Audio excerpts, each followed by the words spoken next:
Greetings. No. Yeah, that's a throwback to my first 2 streams I ever did when I had Asher Meza on. No relation.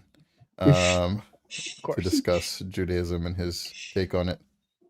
And so, yeah, we thought we'd intro with that today on this glorious chill stream, which I've never done before. You do have a new member.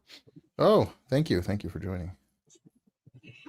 Yes, this is a chill stream. We will be chilling. We will discussing things. We will try not to get the stream struck for community guidelines. So there's that. I have never said anything objectionable ever on any stream for any reason. Oh no. Oh, yeah. I don't know what you guys are talking about. The first question is it a goat or a sheep pageant? It is in fact a sheep pageant. I was wrong on the original stream. You know, in Acts when it says that Apollos used to like debate vigorously with the people from scripture, I don't think that's what they were talking about. The Goyim stream. Yeah, this is my Goyim stream. I got 2 Goyims on with me. I'm just Semitically challenged. Hey, Excuse bro. you, sir. Just like Paul said, bro. Hey, I become all things to all men. You know what I'm saying? Hey, shalom, y'all. That's what I'm saying.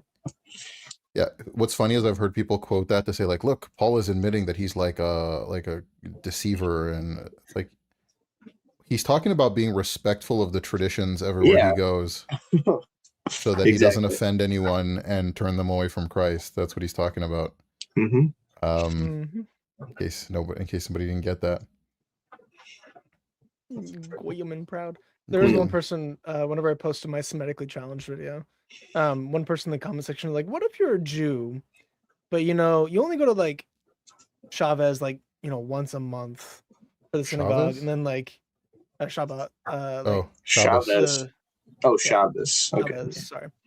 You only go there like once a month, and you might do Yom Kippur like every other year or so. Like, what do you call yourself at that point? And I was like, what about if you're a Joyim? Joyim. Yeah, it's funny, like the way that like unaffiliated Jews are connected to Judaism is different than the way that like cultural unaffiliated Christians are connected to Christianity. Because yes, it's just like there's Reform Jews who don't believe that the Torah is from God, may not believe in God at all, but they super believe that they are still the chosen people. It's like, by what standard do you get that now? They're chosen by the universe, of course. Yeah. Yeah. Amen. Yeah. What's funny is that's actually like ties into Kabbalistic ideas that I guess found their way into Reform Judaism, like the idea that you're like Tikkun Olam is like on the Jewish people, like as responsibility to repair the world, right? So like Tikkun Olam is a big thing in the Reform Jewish world, except for them it's like it now means social justice. Like that's what no, I'm not like that's like on Reform like whatever of Reform Association of the United States, like right on their website there. Yeah. You have a super chat saying that you win the Battle of the Beards. I always win the Battle of the Beards. I wasn't trying. Yeah, I know you'd be very attractive to a certain group of people. How little of a beard you got? You gotta get the sides up, man. Oh, I thought you were talking to time. like, no. The only time I would lose the Battle of the Beards is if we had like some monastics from like the Orthodox Church on. Like I kind of like I basically lost the Battle of the Beards with Abuna Lazarus, because even though my beard's like a bigger beard, he also has the cool priest hat, and like he's holding a cross the entire time and like pointing with it, so he gets extra points for that. Yeah, I can't get past the itchiness that you get whenever it touches a new spot of skin. It drives me absolutely insane, so I don't think I could ever actually grow out a full beard. Gotta let it go, man. You do have to let it go. See, I kind of had to accept the fact that at some point it was just going to be ugly for a while. When I was 19, I had a seizure, and fast forward a year, I had surgery on my brain. Because of that, I was out of commission for a while, and I was like, you know what, I'm just not going to shave. I was like, nobody's going to care, nobody's going to see me, and so I didn't shave, and it was pretty ugly for a little while, but it got better. It got better. So it doesn't end poorly. I think it ends better. I tried to grow my peyote once. Pious to those that know it in that accent, like the side locks, like the one I tried to grow them. Somebody's in the chat if you want to star that for later. I can't star comments, right? No. Which one? Let me. How do I do that? Oh no, I can join the chat, but I can't, just to be able to comment. But yeah, I tried to grow my payas, and it was so awkward looking. About 2 months in, I just gave up. And Chabad doesn't really grow payas like that anyway, so it wasn't like, it wasn't an issue. Right. Goya asked, do a video or do a stream with Dawood David Soquera about science and God.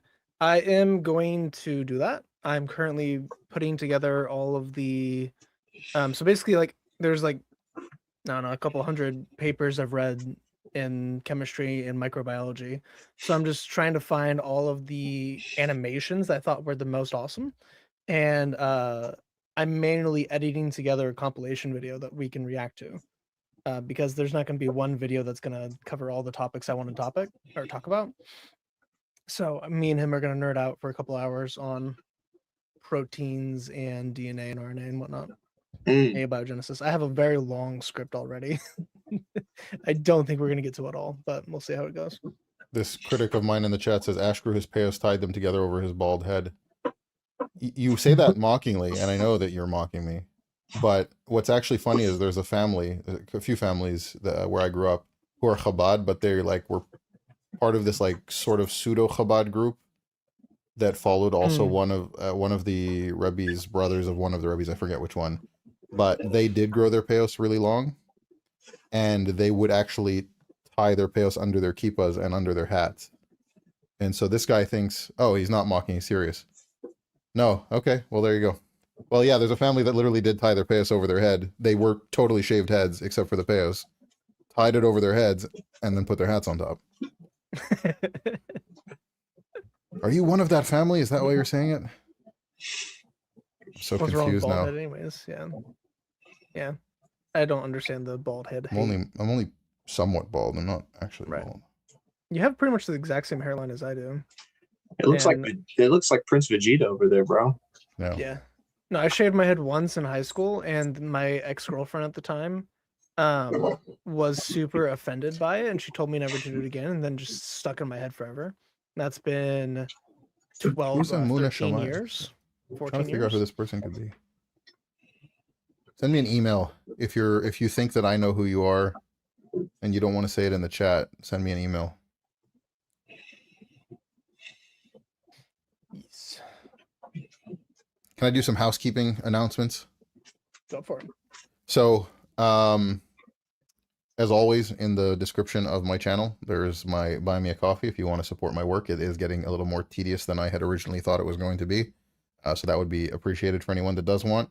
There's also the shop.ashmaze.com where you can buy the True Israel shirt with the rabbis on one side, all the rabbis who are actually goys, and then all the apostles who were Jews on the other side. That's pretty fun. And then there's also our Amazon baby registry. And my wife wants a Duna, so I have to put the registry on. So please check those out. Anything that you can support would be awesome. Yes. We also have a super chat question. Ash, serious question. Coming from Judaism to becoming Catholic, mate, has it been difficult? Has it been difficult with family, or has it been okay? It depends what you mean by that. So my family doesn't give me any trouble. People give my family trouble. I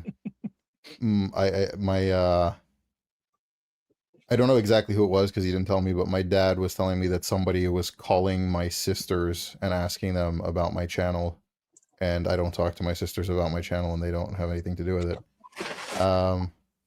Ash, will you have a brit? I had a brit when I was 8 days old. What are you talking about? So yeah, it's difficult in that I've had people who I grew up around calling me and telling me they want to kill me, I've also had people I grew up around telling me that those people are nuts and just ignore them. Generally speaking, most of what I've been dealing with is slander, but mostly from people that don't actually know me, just making stuff up to harass me and kind of delegitimize what I'm doing. Less difficult with family itself. I think he's asking if your son was going to be circumcised specifically. Oh, well, I have a my son is actually a daughter, so there's going to be no that's circumcision. true. We're not from that religious leaning. Disgusting. My two sons were circumcised by mohels, by rabbis. Yeah. We were still somewhat connected to our Judaism when my current youngest, my son, was born. That is an interesting question. So would you now, if you were having another son, would you have gotten him circumcised, or would you not have at this point in your walk? It's a good question. I don't think I know at this point. I assume I would, just for like cultural hygiene, whatever reasons. Not circumcised my related son. to. I know that the Catholic Church allows for it as long as it's not done for any kind of religious reasoning. Right. Yeah, I circumcised my son strictly because I have seen the horrors of what can happen if you don't clean an uncircumcised one, and I didn't want him to ever have to deal Where with have that. you And seen there's that? like Where would you? you ask questions you don't want to know about. That's the thing with these streams. You I don't was wanna listening. know. I was listening before I came on, and it was not anything like that before I came on. I swear I came in and everything just got weird as soon as I came in here. Anyways, continue, It just Chris, please. happens. It just happens. Anyway, you're on the internet long enough, you see some stuff. Anyway, I did not want him to have to deal with that, so that's why I got him circumcised. But anyway. Yeah. Anyway. But yeah, I completely reject any notion that circumcision should be done for any reasons connected to the Old Testament law of Moses. I know that there are certain communities that do it, again, for cultural reasons connected to that. So both Messianic Jews and Ethiopian Orthodox will both do that. So anyone who tells you that people doing that are Judaizers, I don't think the Ethiopian Orthodox Church are Judaizers in any capacity. So no. Oh, hey, Eric, Catholic Christian. What's up? Thank you for coming in. So for the coming of the long-awaited Jewish Messiah and the coming of the second coming of Christ, probably is the coming of the long-awaited Jewish Mashiach and the second coming of Christ. So the reason Christ is the long-awaited Jewish Messiah who came, fulfilled the portions of prophecy related to the suffering servant who then resurrected and ascended, and he is going to come back again. It's the same Messiah. Yeah. We And then bringing Paul out says- the circumcisers, bro. Yeah, Chase, your audio is coming through your webcam, not your mic. Yeah, Um, I noticed it when I was listening, but I didn't want to. I was going to tell you. Yeah, I was wondering why his mic was so bad. Anyway, Yeah. You do have Paul saying that all of the Jews will come under the fold of Christ Oh, that- before the end. So you could say Better. that that's better.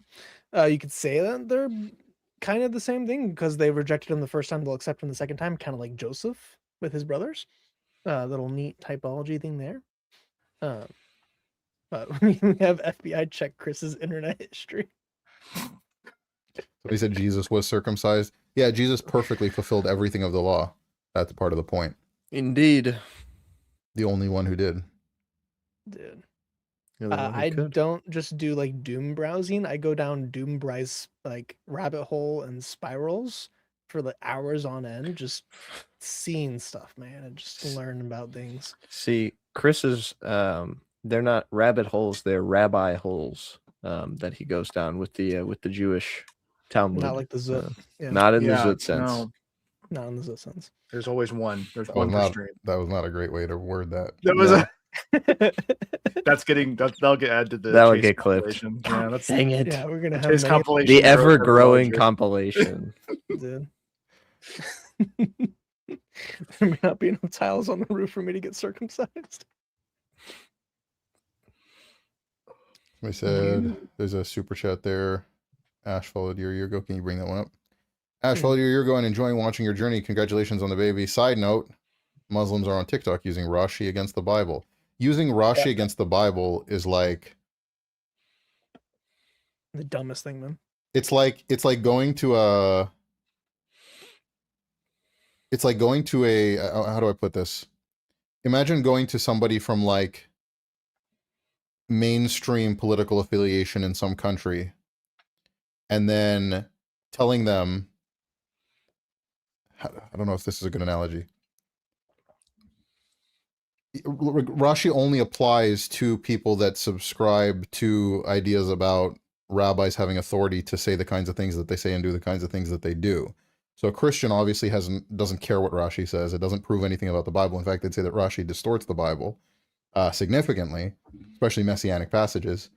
But even if you said like not everyone agrees to everything that every rabbi says. So imagine going to like somebody who's like a Republican and saying like, we think America is bad because of this and this thing. And then they cite a policy put in place by Democrats. It's like, yeah, I agree with you. That's bad for that thing, that reason. Like they would agree that that's a bad thing. Like it makes no sense. Yeah. Remember, Rashi thought incredible. the snake was literally just a snake and wanted to have intercourse with Eve. Not the snake is an analogy for some other thing. No. And the reason being he wanted to deceive them to have intercourse with Eve. That's the reason for the serpent. I've noticed a lot of voyeurism within the Midrash. Because it's not just the Adam and Eve story. Because like the reason why he wants Eve is because he was watching them get it on in the garden. He's like, hey, well, that looks fun. And then he wanted to participate in it. And then he ended up getting Lilith as his bride instead of Eve in the process. But why it's interesting, like rabbinic Judaism is hyper fixated on sex in a way that feels awfully familiar to some other religion that we're not going to talk about today. I don't get it. I don't get why there's such a focus on that specific topic versus all the other topics, or like spiritualism or the Bible, or it's weird. So, by the way, people in the chat, the stream is running to my channel and theirs, but I don't have control of the chat to bring up comments. So I can see what you're writing that's like tagging me, but I'm not in control of the chat. I want to say here for Jewish Responsa, this is not a call-in stream. Maybe later on, but likely not. This is more just hanging out and talking about stuff. So not this time. I also saw I got your email, so we'll talk about that. Somebody else said. Somebody said they were in a homeless shelter looking at ways to move out, and a friend said they should take a loan from a local Jewish charity, and they said that I can get it even if I guess the follow-up to that was not Jewish. Yeah, there are a lot of Jewish institutions that do help non-Jews as well. So yeah, there's just like Catholic institutions help people that are not Catholic and all kinds of stuff. Generally, charities are pretty good with helping people. That's what they're for. I saw someone. As far as sorry. The unanswered questions, if you can feel free to ask your question a handful of times. Definitely don't spam the chat with it. But yeah, that's the one bannable rule in my. Yeah. You can insult me, you can call me names, you can blaspheme to a degree. Just don't spam the chat and ruin it for everyone. Right. I'm gonna take 1 second because somebody put Kabbalah and it brought to my mind something from my studying of masonry. I need to go get my notebook. Stonemasonry or Freemasonry? Freemasonry. Something. I need to go grab my notebook. I'll be right back. Okay. Question for Ash: do you still hold to the idea that Jimmy Akin is correct about? I don't know if I've ever mentioned Jimmy Akin ever on my channel. That he's correct about the Old Testament and the Trinity. I don't know what Jimmy Akin said about the Old Testament and the Trinity. So if you could refresh. Yeah. Do you think there's any connection between the Golgana and Shohabar? I know what the Shohabar is. I have no idea what the Gugalana is. It's the dance, like, or maybe that's the Kukaracha. Never mind. Kukaracha. Yeah. How do you differentiate between soul and spirit? There's a number of modern day philosophers that think that basically the spirit is a subsection of the soul, and they have more like a dualism sense of our being. I lean more towards that we are like small tripartite beings, like we have a body, soul, and a spirit. The three distinct. The soul is immaterial; it doesn't occupy either the physical or the spiritual realm. The spirit occupies the spiritual realm, and the physical occupies the physical realm. And we are able to interact in the spiritual realm through our spirit, along with the Holy Spirit helping us in that process. And then our physical is interacting with the physical. And sometimes those are blended and blurred. But I would say that the spirit is not necessarily like a force or an energy, but like just a different aspect of your being in a different dimension. And then your soul is your mind, your will, the authority of your being. Chat be like, is George Costanza right about the Old Testament? Somebody asked, so Jimmy Aiken apparently does not agree. Oh, I might have said in one of Eric's chats apparently. Yeah, so the Old Testament prophets very clearly understood God in a different way than modern Judaism does.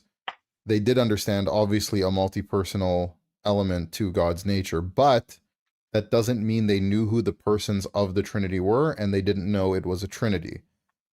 There's a famous, there's an Orthodox hymn that basically says at your baptism in the Jordan, O Lord, the worship of the Trinity was made manifest. That's the first time Trinity, as the Father, Son, and Spirit, is fully clear.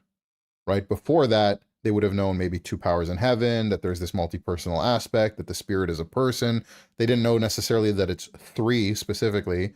They didn't necessarily know how those persons interact with one another, why that's the way that it is.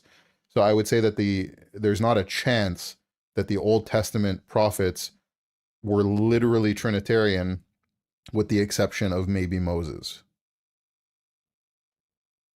Just because of how things at Sinai and so on were manifest. Right. And you have, Genesis 19. Like you have a lot of passages that they were like, how do we deal with this without it being multi-personal? But even especially Sinai, where God is literally putting him in the rock, and it says Yahweh's hand is over him, then Yahweh walks across him, and it's like, well, that seems like there's multiple Yahwehs there. What's happening? And the Trinity explains it. Man, Chris, you were so right about the LSB, bro.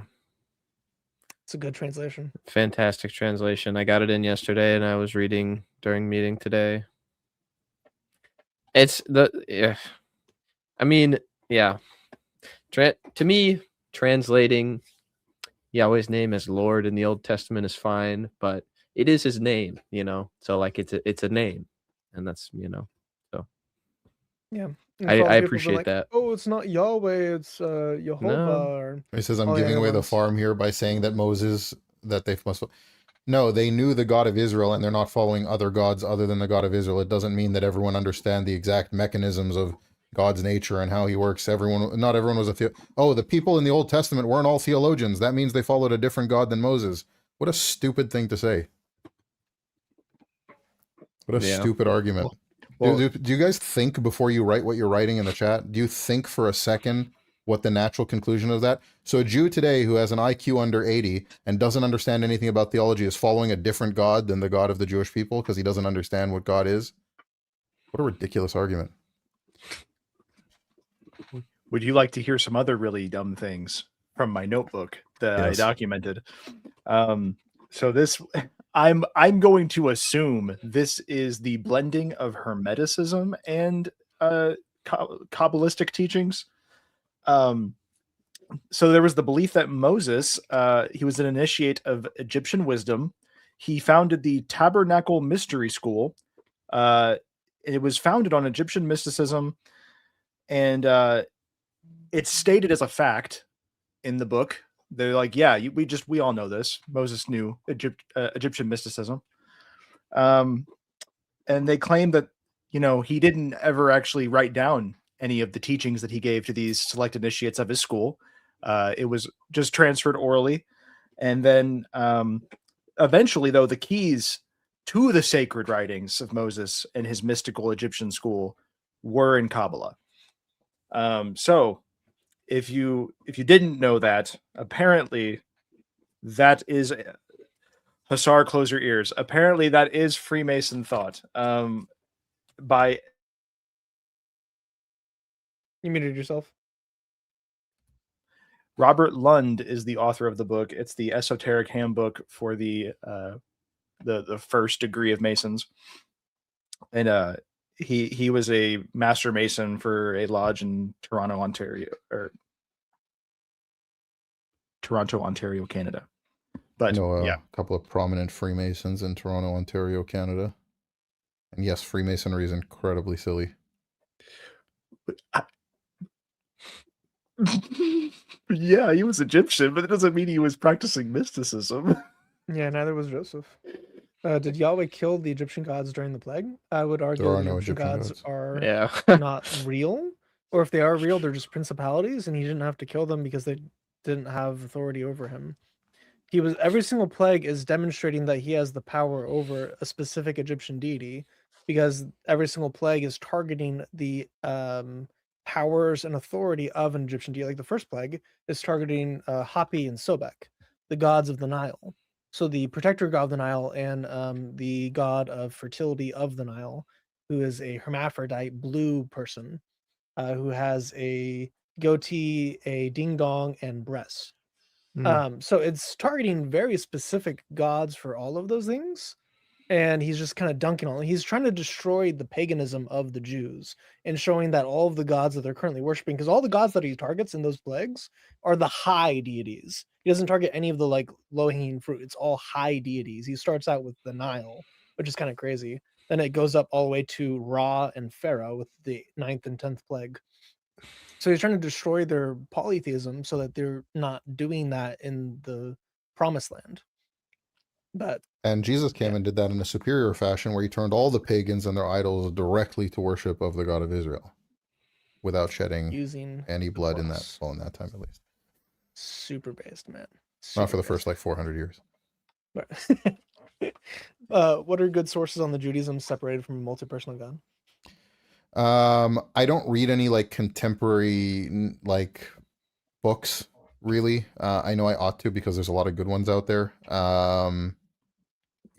You can if you just read through different midrashic literature from different time periods, you can see how things change gradually over time, and eventually getting to people like Maimonides saying like if all these things are allegorical, all of Mishnah's all of these midrashim are allegorical.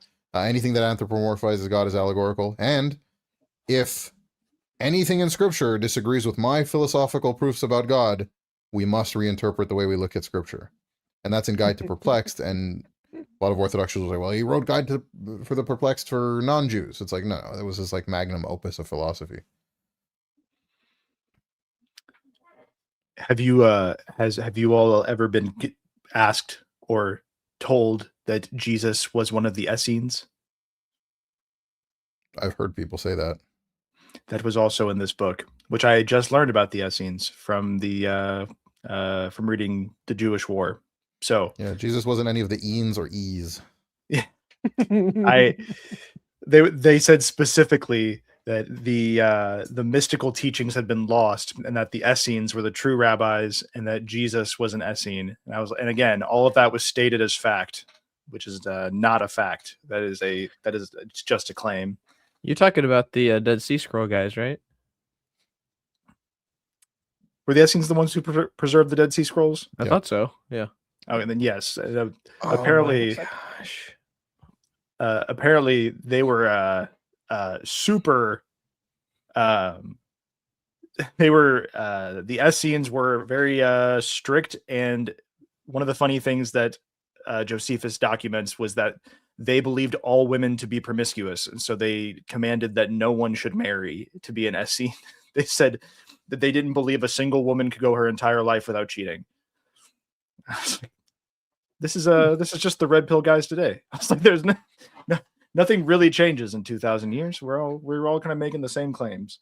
It's kind of crazy thinking about like the Greeks and the Romans at the time, who are literally like, it was common practice for pretty much every man to not be a virgin by like 12, 13, 14. and they would get married and they would still just go to the prostitutes every day or every week, like as much as they could afford it. You And they see, were cheap. Rebecca was 3. It's proof. The idea that you had to be, it was the women that were the problem, not just the men. Hussar, you can't just quote 1 Corinthians 7 out of context like that, bro. I mean, Hussar, we're going to do a whole thing on masonry. I'm not trying to pick apart masonry right now. I do intend to pick it apart in that video because from everything I have read, you have to defend Gnosticism, you have to defend Kabbalah, you have to defend occult practices, you have to defend rituals. And I'm sorry, those are not Christian. That is just the truth. I hate to. I'm telling you the truth in love. If you are someone who thinks that the Gnostics are heretics, if you think that I would argue, yeah, obviously Kabbalah is heretical. So I actually did a video on Freemasonry. Like, the big problem is this that you have to understand. So again, I know some Freemasons who are pretty prominent in that space. And they'll say things like, well, I have Catholics at my lodge and I have Muslims at my lodge. And my response is, no, you don't, because if you have a Catholic who's at your lodge, they obviously do not submit to the Catholic Church. If you have a Muslim at your lodge, they obviously don't believe in Islam. You can't be both things because one of them precludes the other.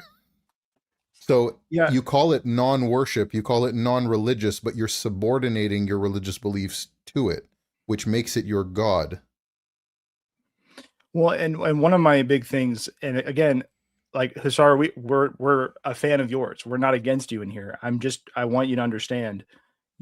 You have to understand how I'm confused that I see that you go on to like Muslims' pages and you'll debate Allah with them, right? Like that's your prerogative. And we're happy to see you do it. You do a good job.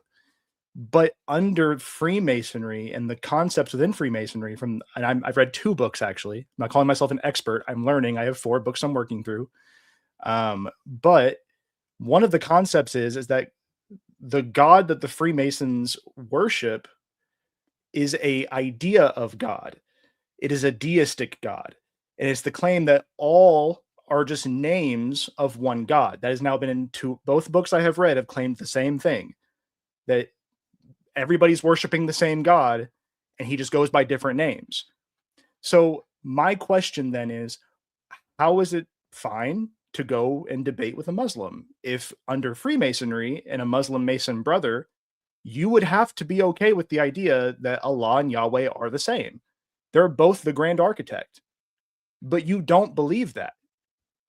So this is a confrontation you have to deal with. How are you in one setting, because you're a Mason, you're okay with, oh, Allah and Yahweh are the same. They're both the grand architect, just different names. But in life, no, you would disagree with that. You know that they're not the same. So I think that, and again, obviously, if you're a Christian, you would believe Gnosticism is heresy. The Freemasons actively are Gnostic.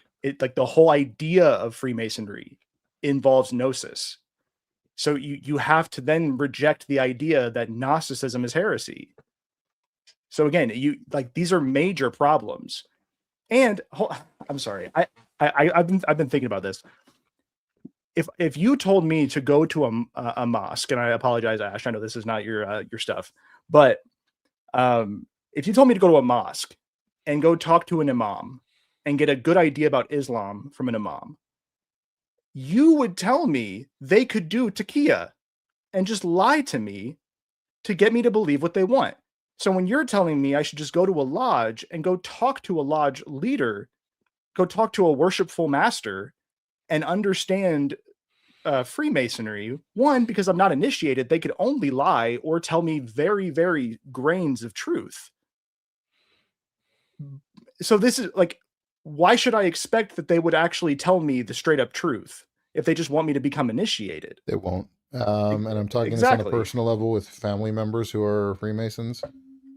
They're not gonna be honest with you. No, and the thing is, and that's not true. But the thing is, both the book, all books I'm reading on Freemasonry are by Freemason authors. I am Hussar. I am not reading. I promise you, 100%. I'm reading Albert Pike, right? Oh, you mean you're not Robert listening to Lund. Jay Dyer talking about Freemasonry? Well, it started there. He's not. It By the started. way, if I have to give Jay Dyer credit for anything, it's how he interacts with Freemasons. It's pretty funny. Listen, I really enjoy Jay Dyer's conspiracy theory videos. I just don't like him mocking Coptic martyrs. Well, you know. yes, I don't like that. I don't like a lot of the Or things he brothers and says. sisters in Christ. Yeah. But yeah, I just I the more I read from Mason authors, again, I am not reading anti-Masons. I'm not reading conspiracy theorists. Hussar, I can quote you the books and you can go look at them yourself and let me know if they're reliable or not. I will tell you exactly what books that it was not political. I'm reading the Esoteric Handbook for the Entered Apprentice Mason by Robert Lund. He wrote one of these for all 3 degrees. And then I read The Masonic Initiate's Guide to Light by Bradrick Joyner, who was also a Master Mason. So nothing I'm reading. The other book I have is A Bridge to Light. Who's this by? Well, Morals and Dogmas is Albert Pike. So that's like the guy. Morals and Dogma is a pretty wacky book. But again, Then they'll just say, like, we don't have any actual dogma in the Freemason, so, it doesn't really matter what Albert Pike wrote. Now, and we don't have to stand. We can move on from this. This somebody's asking me to respond to their super chat. Jeremiah. Pull that I have have them. Yeah. I grew up in a Jewish home. Yeah, people in the chat, by the way, if you send a super chat, I will get to all of them. Just sometimes we get on a tangent in a conversation. It's not the right moment to bring it up, but we'll get to all of them. I grew up in a Jewish home with belief in Jesus. So I'm guessing some kind of Jewish believing, like messianic home. I know the basics. Any books that can help me know more about rabbinic theology? Yeah. So again, it's not monolithic, but if you want to have a good kind of diverse idea about the spectrum of what Orthodox Judaism is today, you definitely want to read, just like some of Maimonides' basic principles of Jewish faith, the beginnings of like the basics of law, and understanding what the Shulchan Aruch is, like what the codified Jewish law is that most people will point to today. You can get into Mishnah Berurah and other stuff like that as well, but mostly Shulchan Aruch, Maimonides. You should probably read about the life of Menachem Mendel Schneerson, the last Rebbe of Chabad, because Chabad is one of the most popular and large Jewish movements in the world today. Incredibly influential. Read some of his discourses. I wouldn't necessarily get into Hasidic thought that much in Maimarim, more his like weekly discussions on the Parsha, like the weekly Torah portion. And then a lot of the modern Orthodox, a lot of rabbis in general, they're more focused on like Jewish community, Jewish law. If you want to understand more Jewish mindset, like ethics and Jewish community stuff, Jonathan Sachs, who passed away a number of years ago, wrote a ton of books on Jewish ethics and Jewish thought and so on. I had as an Orthodox Jew some deep issues personally with his outlook, but he's incredibly popular in the modern Orthodox Jewish world. So yeah, you could start there probably. Yeah. Also, there's a lot of free resources on Sephora. There's Joshua Culp has done a ton of commentaries on there for free. So if you want to just go through, they have so many different, and then people can also make their own compilations of it. So you can go on, search for a topic, and then just read through not only what the Talmud is saying, what the Midrash is saying, what the Maimonides and everyone else later on is saying, but also doctors, scholars, rabbis' opinions and thoughts on it in real time. So you can just like do a keyword search and just read on that topic, which has been very helpful for me.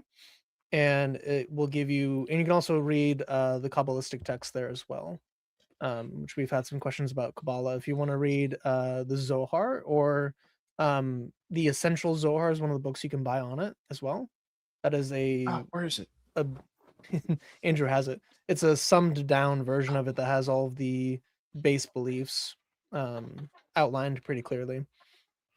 And then you could also yeah. oh, sorry. This is the No, I was Essential just Zohar.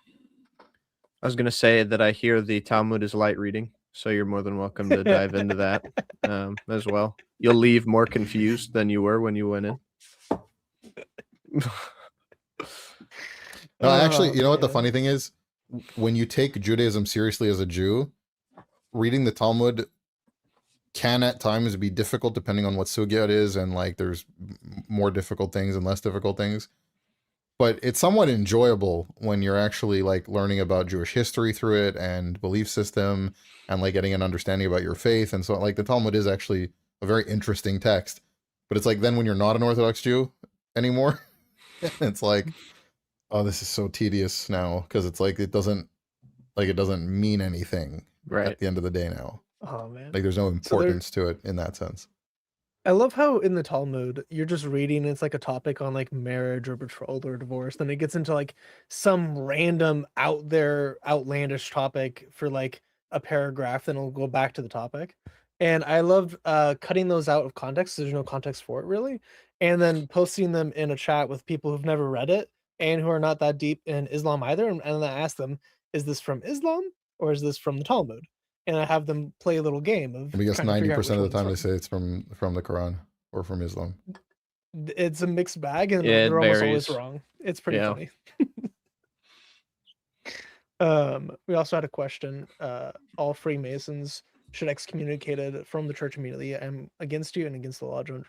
I guess that's Why are not you a against question me? more I'm a not a statement. Freemason. He was talking to some other person. I condemn I think he Freemasonry. was, I think he was talking about. I did before I Hussar. was a Catholic. Yes. Were Maimonides and Kabbalah heavily influenced by Philo? Well, it's hard to say what influenced what to what degree, because there's a lot of Jewish philosophy that develops at the time of Philo. He's rejected by a lot of the religious observant Jewish community, but a lot of his ideas are obviously parallel to core Jewish ideas and just a Hellenized way of explaining it. So He was- yeah, I'd say probably to an extent, Maimonides is heavily influenced by Islamic philosophers at the time, Aristotelian philosophy. And again, Maimonides was an incredible philosopher, an incredible mind. He just came to wrong conclusions because of his definitive beliefs that were presuppositions before he did anything else. But he's even quoted by Thomas Aquinas. So I think Philo was one of the big proponents of the two powers, was he not? yeah, but Yeah, he he not had to not define not to that logos. degree. He's much more of a philosopher than he is religious, right? No, right. But like from what I understood, I thought he talked about like the quote unquote two gods, right? Where it was like in Daniel, where he doesn't he do makes the commentary divine on that. logos. Yeah.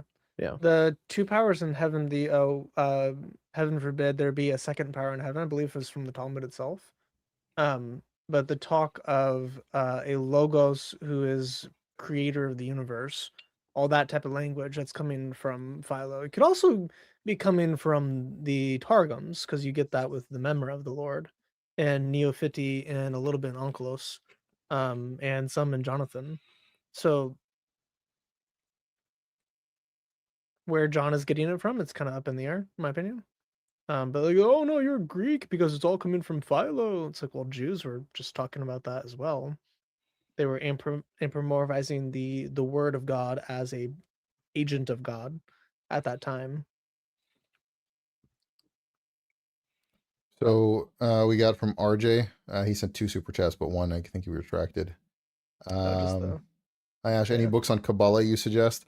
I think this is a good opportunity to say, by the way, Kabbalah is very wacky and Kabbalah bad. Okay, Kabbalah bad.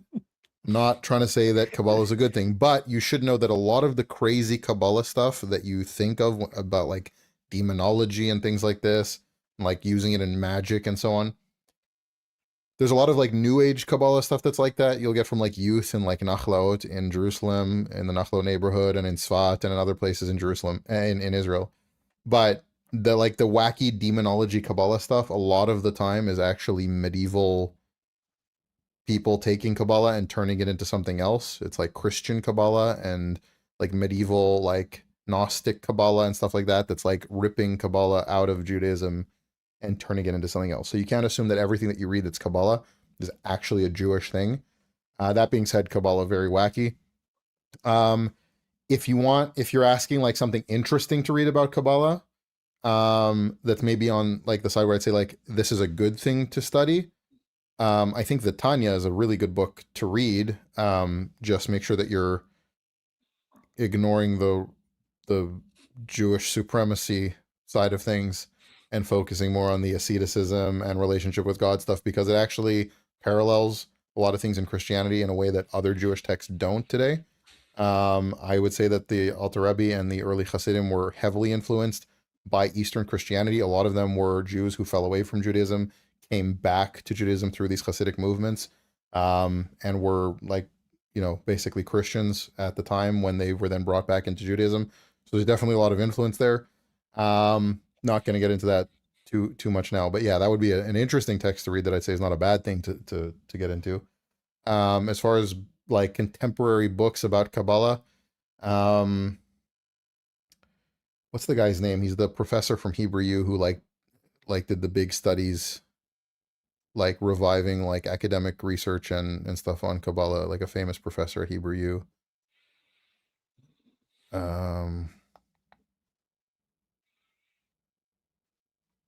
Let me see quickly. I'm just going to search it quickly because his name is escaping me right now. It was Joe Biden. He's a Jew. You two are not. Google brought up Gershom Shalom. Barb. Gershom Shalom was like the founder of that like research into Kabbalah from like a secular perspective, like researching Kabbalah and Jewish mysticism. I think he founded like the studies there at Hebrew U, and then Moshe Idel is who I'm thinking of as like a contemporary guy. Moshe Idel is a professor from Hebrew U who's has some books on the development of Jewish mysticism and Kabbalah and stuff like that. I haven't read his books, but I've heard they're very good. So I haven't read the Tanya yet. Does it say that non-Jews only have the animal soul, or where is that from? Yeah, I mean that's the Zohar in general. That's just Kabbalistic thought in general. But yeah, the Alter Rebbe talks about that. And then Biblical Anarchy posted super as well. Yeah, there's a couple out there. The Earth is flat. Before that, the Earth is fuck it. The Hasidics have a couple interesting things with what they do with Hebrew and like gematria and all that. It's like it's interesting, doesn't mean that it's necessarily true. And just because a group has some esoteric, interesting, semi-coherent, or like you could see a logic behind it, doesn't mean that you should then full-heartedly buy into all of their beliefs. People can, and oftentimes do, whenever they have some off the wall or cultic behavior or any of that, they usually have a kernel of truth or something that is interesting or something that isn't enticing to you. Then the vast majority of the rest of it is nonsense. So you don't want to accept the nonsense because of the little bit that's interesting. So you have to use discernment and guard your heart and your mind whenever you're encountering any new belief. I love Mike Winger whenever he's talking about it, talking about cult leaders or cult followers. You have to treat them, treat them as if they're a sick person that's contagious. So you have to glove up, you have to get a mask on, you have to prepare yourself to touch them, to interact with them, because they might get you sick in the process, but they are suffering from an illness and you actually should help the person. You just have to be careful with how you do it, otherwise you will get sick yourself. Which is pretty based. But what do you make of the people who have seen the Lubavitcher Rebbe at 770 Eastern Parkway after his death? So here's the thing that you can do with the Meshichistim that you can't do with early Christians is you can get their colleagues who are going, nope, he wasn't there. Yeah, nobody else saw him. So yeah, that's a really big difference. Yeah, I mean, especially with like security cameras and but basically there's no reason to believe that any of those people are sincere, and I guarantee you with 100% certainty not one of them would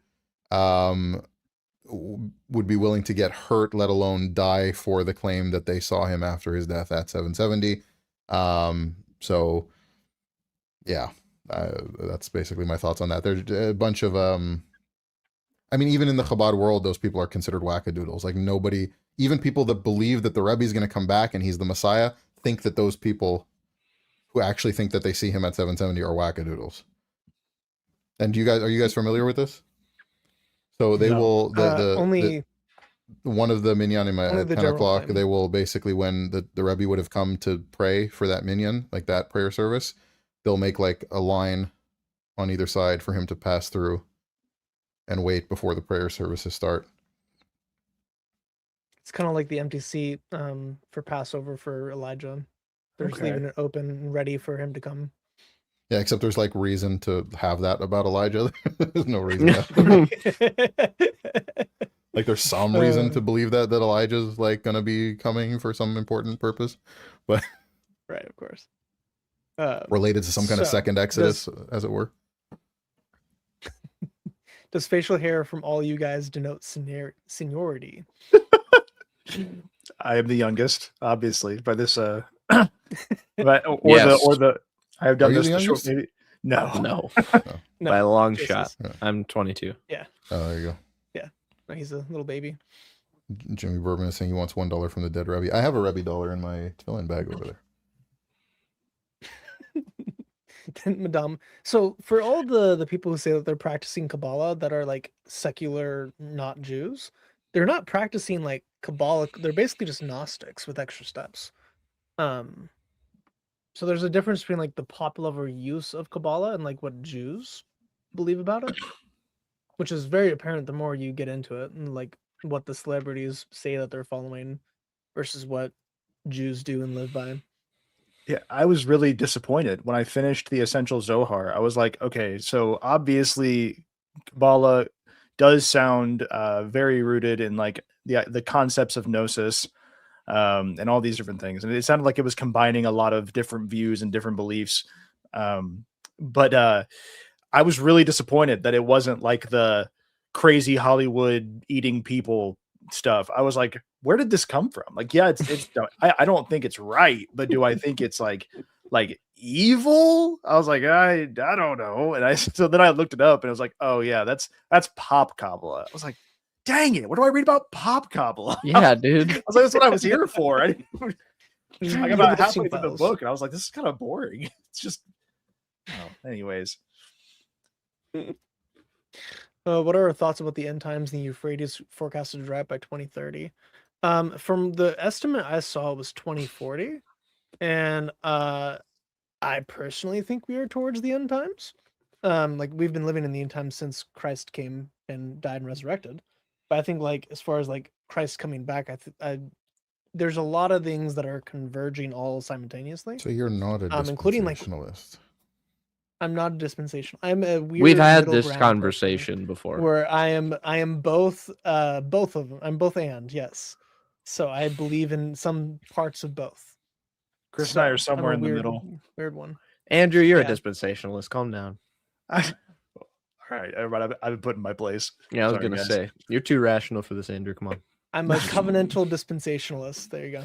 Again, covenant So- theology really okay. It's just a misunderstanding of both that really bog people down to me, but that's okay. Well, you don't think that Jewish people today are bound to the Old Testament covenantal law? No, of course not. Okay. Because there are dispensationalists that think that. Well, there's been dispensationalists throughout the years who have said a ton of insane things. Let me just put Right, that and out there's there also for you. Like there Jewish are rabbis plenty that of suck directly the blood out of the circumcision. there's I mean, every there's group been has weirdos. right. There's been dispensationalists who for a while believed that people were saved in different ways in different dispensations. That's not what modern dispensationalists believe. So, Yeah, Like, I get that 'cause all think the generally time. across the Christian world, the idea is that even the Old Testament righteous people are saved through the cross. yeah, of course. So Right. Oh, well, that's the idea. Because in Revelation, it says that the Lord Jesus was sacrificed Christ goes from down. before the foundation of the world.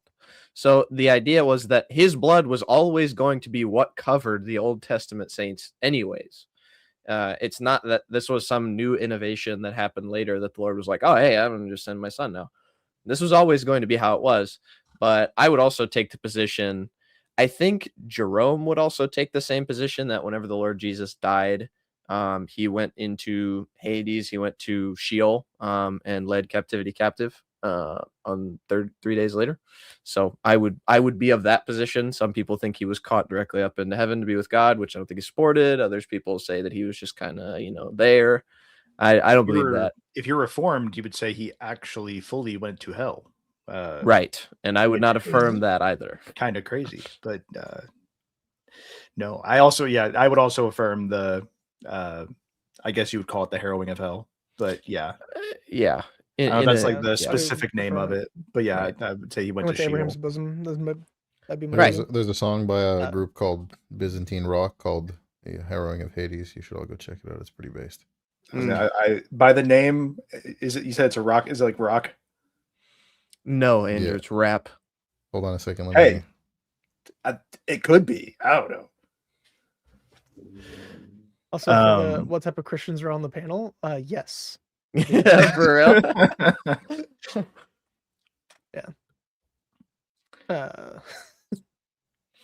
Oh, there's another question I had that I forgot. So which Oh, one what of did them is a you- Mormon? Well, what's going on here? Which one of them? They're not Christian.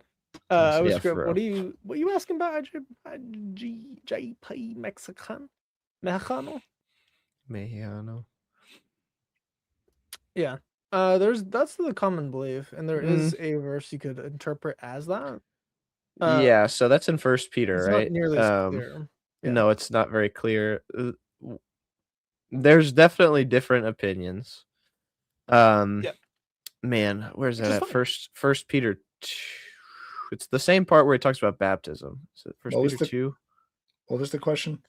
Oh, First Peter where does it say that 3? Jesus preached to those in hell? There, Or it's in the Abraham's chat bosom. now. Yeah, in First Peter. Oh, Spotify. I was like, Where he- Ash came through. I was like, But First he Peter then- 3:18, 19. Yeah.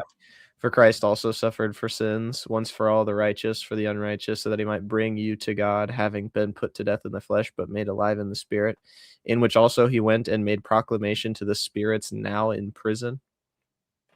The Mhm. problem is, well, the word now isn't actually in there.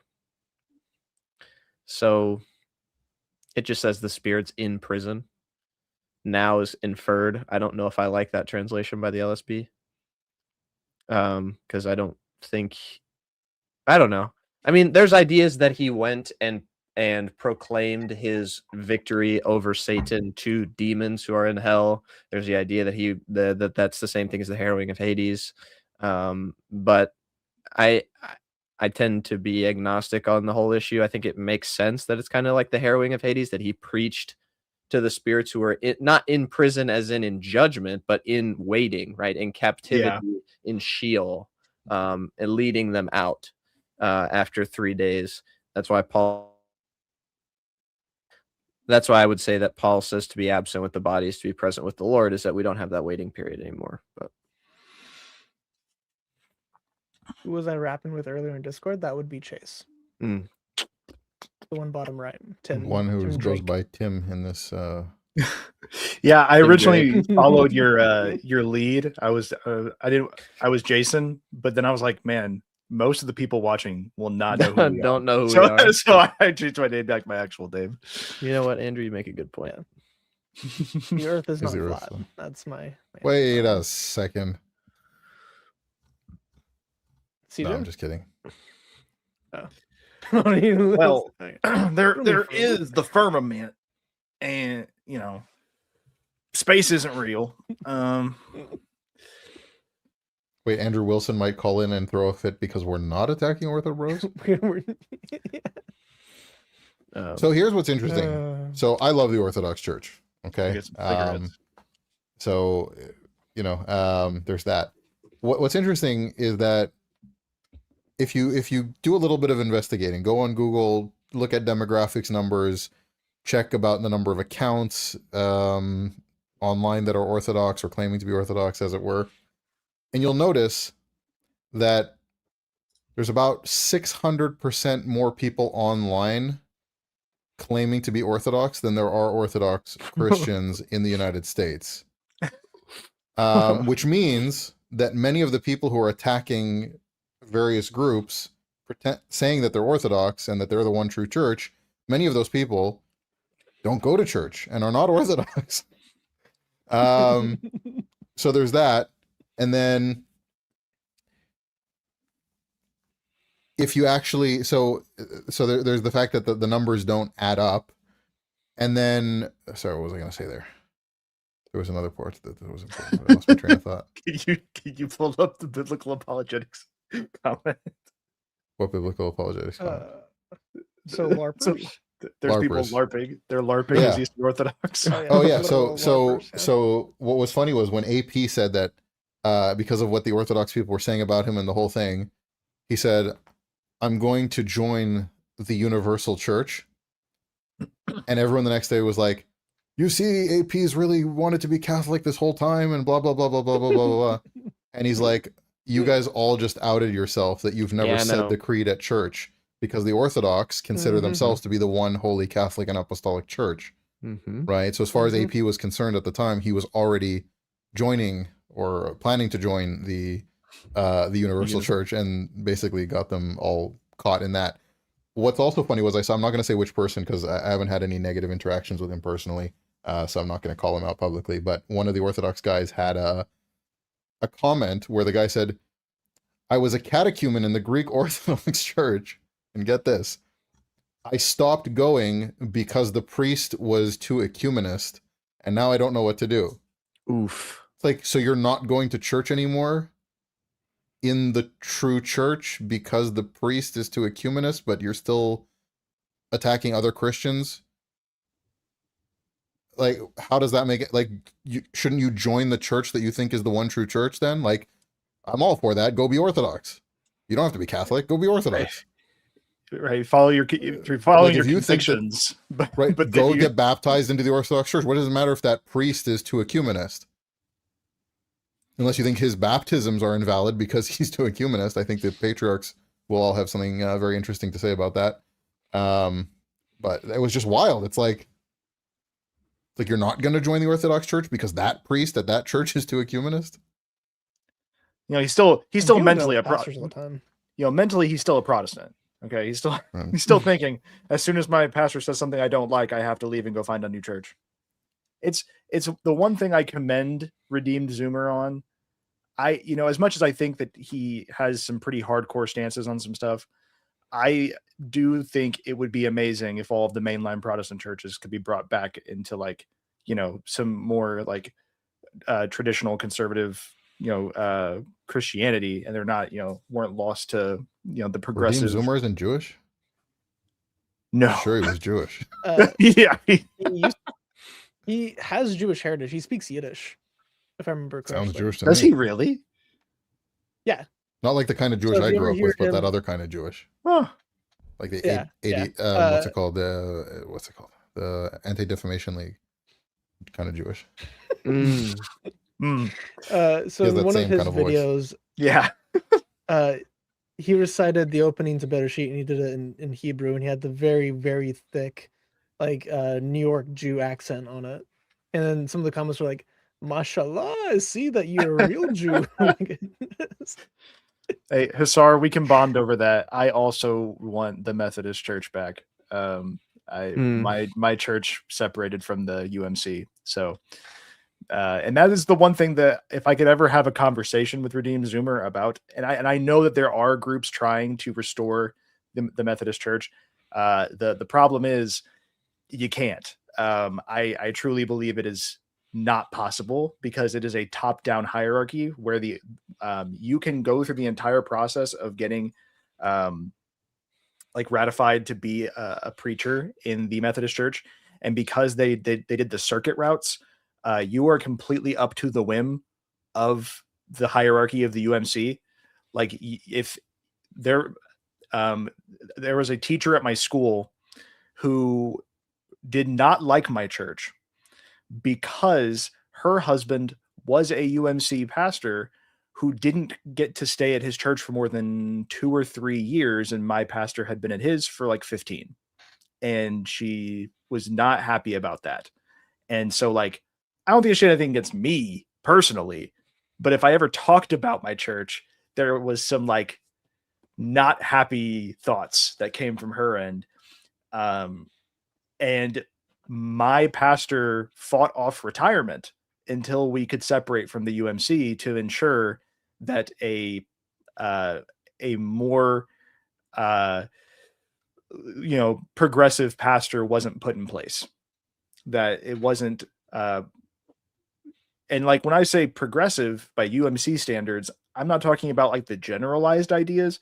There was someone in a UMC a university that said that the new Trinity should be Martin Luther King, Gandhi, and Jesus. And nothing happened. They didn't lose their job. They were fine. No one cared. All and so when I say that certain mainline churches unfortunately just might be lost, like that, when the top controls all of it and they choose who to put in place at every church, and if you try to be like a conservative or traditional Christian, like they're just not going to pick you. They're just not going to ordain you. They'll just ordain somebody else. UMC stands for United Methodist Church. I thought it was United States Marine Corps. Yes, that too. It is correct. That's USMC. USMC. Yeah. So he had this question. He asked it like 6 times, or not 6 times. He asked it a number of times. There is a Curious, guy what who's happened to saying those who- the same thing like 6 times though, asking for the Shroud Yeah, of Turin thing. Anyways, I have that in the to-do list as well. Like we've got a lot of questions. It's going to take a while to get through them. So, what happened to those If who you died super before chatted, it goes Jesus? faster. Just saying. It does, yeah. I'm putting priority on those. So let's say China. This is the same thing that happens to people now who die in like Papua New Guinea. They are judged by their knowledge and conscience that they have of God. No, Ryan he Need God says they go says- to hell.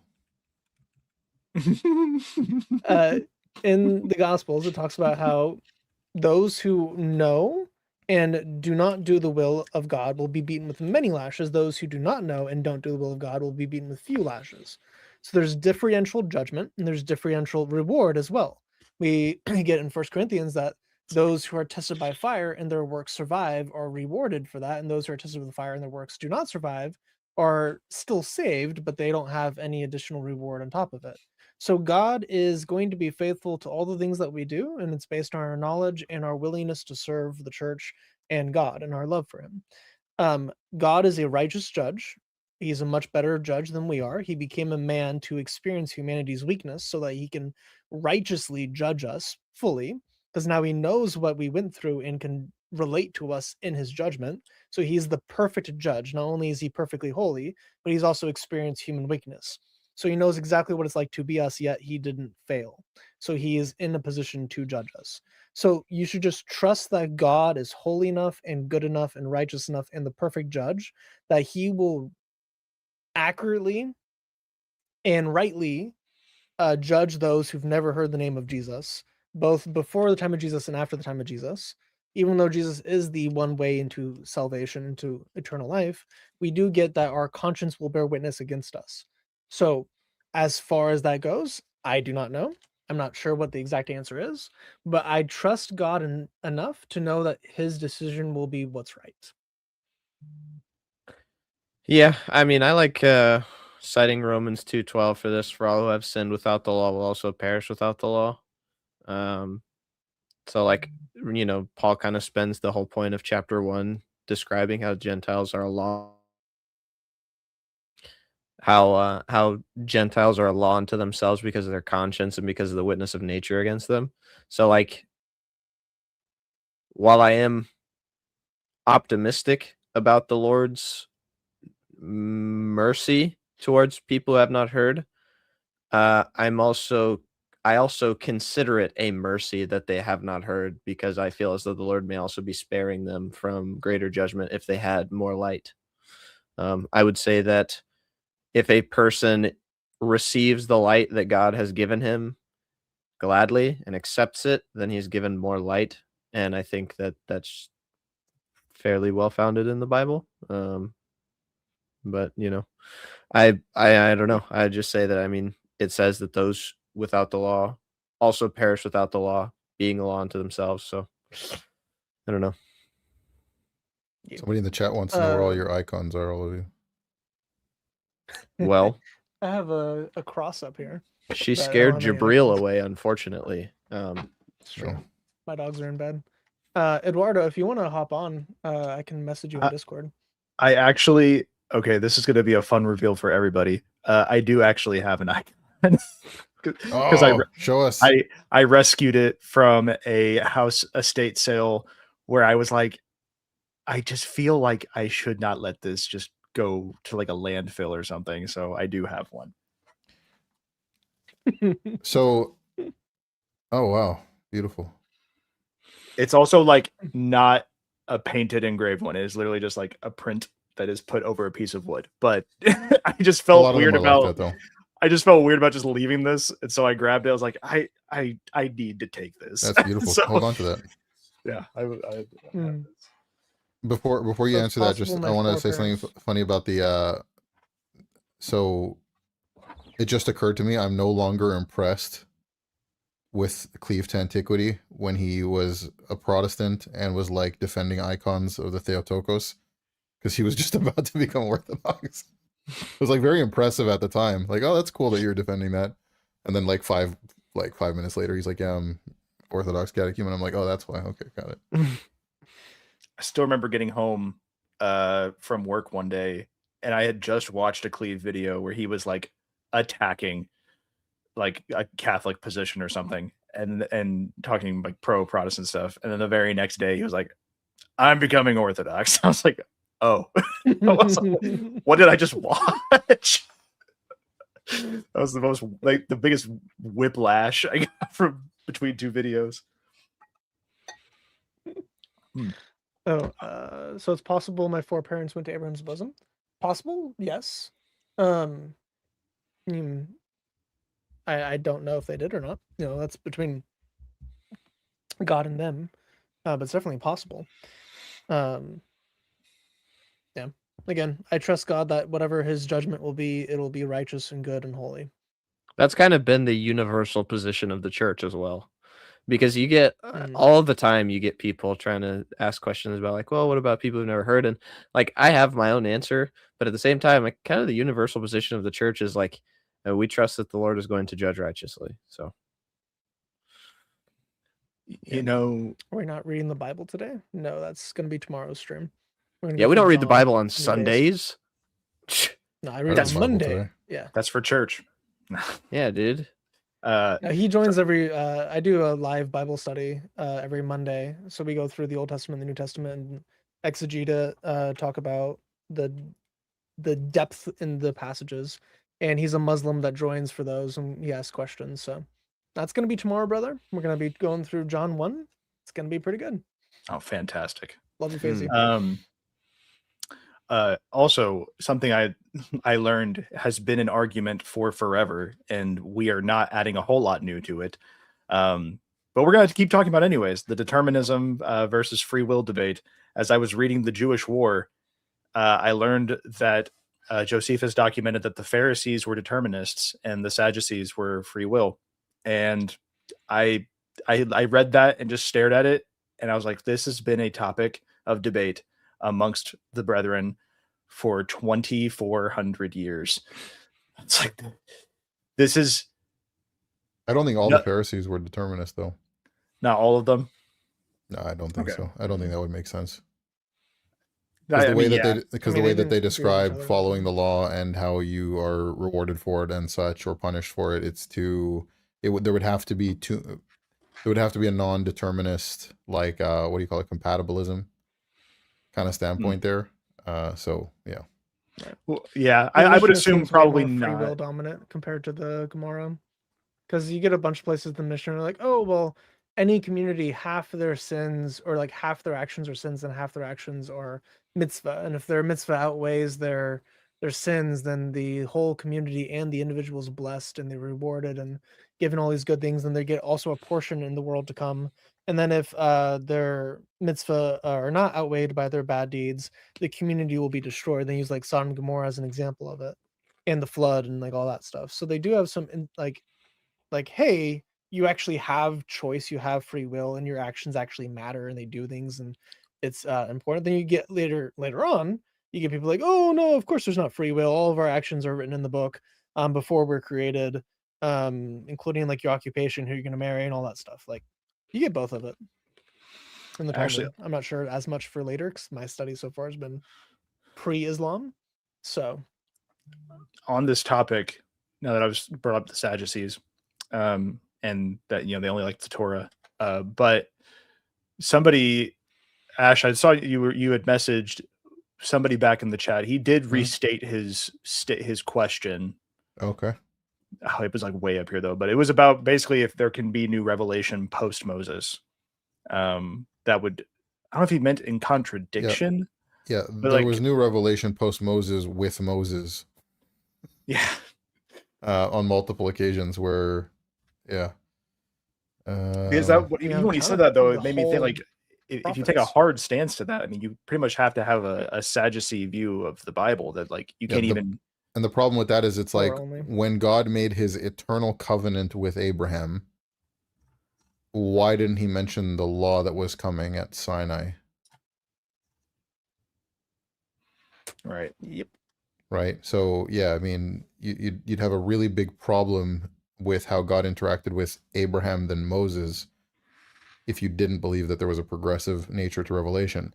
If you didn't believe there's a progressive nature to revelation, and you really did think that there's an eternal covenant that we can break indefinitely and still stay part of, but that also excludes people not born into it for eternity and not as a part of the timeline of salvation, that would by definition mean that some people are less created in the image of God than others, because it's also the source of how you understand God's wisdom, morality, ethics, at an eternally binding level, right? Which would include some and not include others, which would rule out people from basically being humans to the same degree.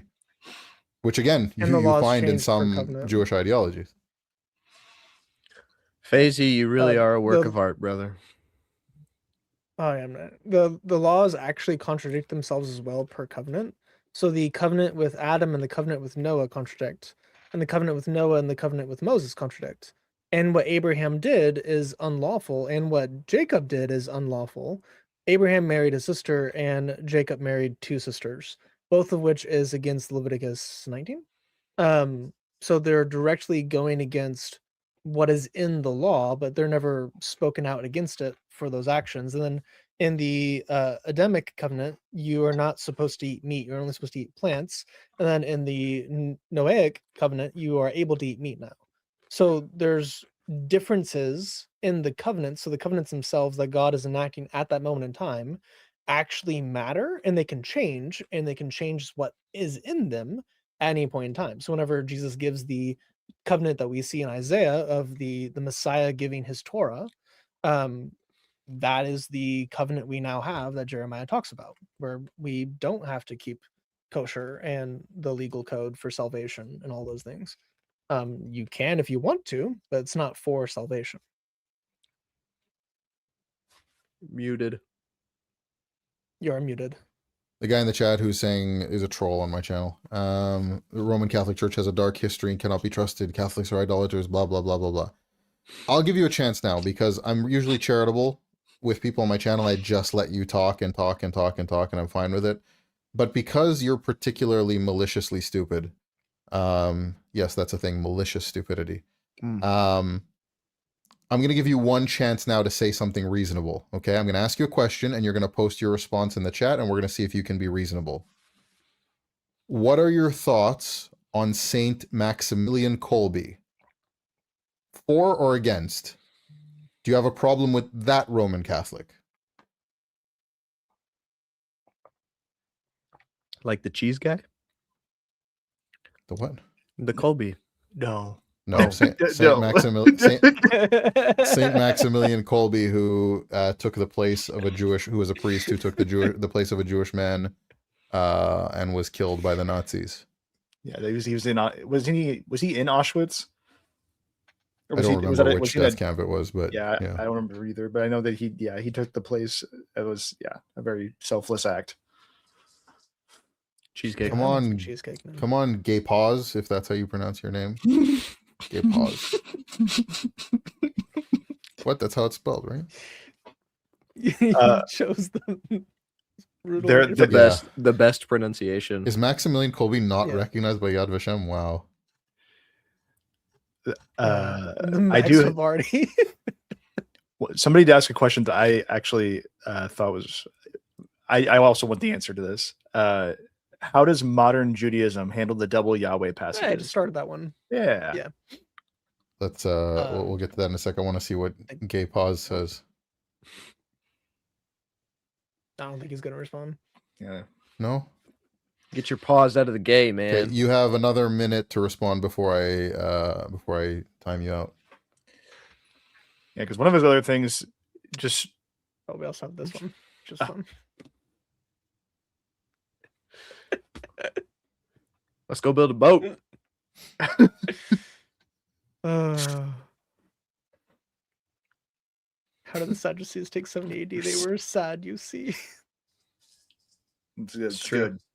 It's good. Christianity is false. All you need to do is read backwards. the. I asked you about Saint Maximilian Kolbe, who took the place of a Jewish man in the concentration camps and was killed by the Nazis. So there you go. You get a timeout for 24 hours. Let's do it. Bye bye. Okay, pause your game. That's what I was about to ask. Pause because his name is with the W. True. So Hmm. there's your answer. Is that like a furry thing? Indeed. I was about to say, I tend to think that people who have paws are gay.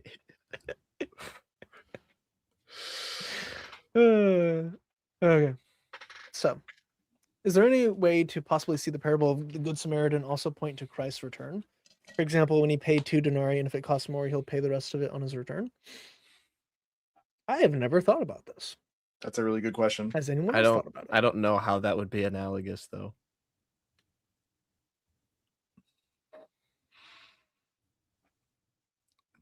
I think it's just a general. I think it's just a good story about a good dude. I don't know that it's got much eschatological weight. That's interesting though. I want to take a picture of it because I want to think on that. All right. I've never thought about it. Just so because I'm sure it I'll probably think about Chris it. is Get back probably to it. right, but Well, I mean, look, if you what, hey man, the only thing that the Lord Jesus is gonna be dealing out when he comes back is a bunch of punishment on some dudes. So that's all I'm saying. hey, maybe that's the second payment.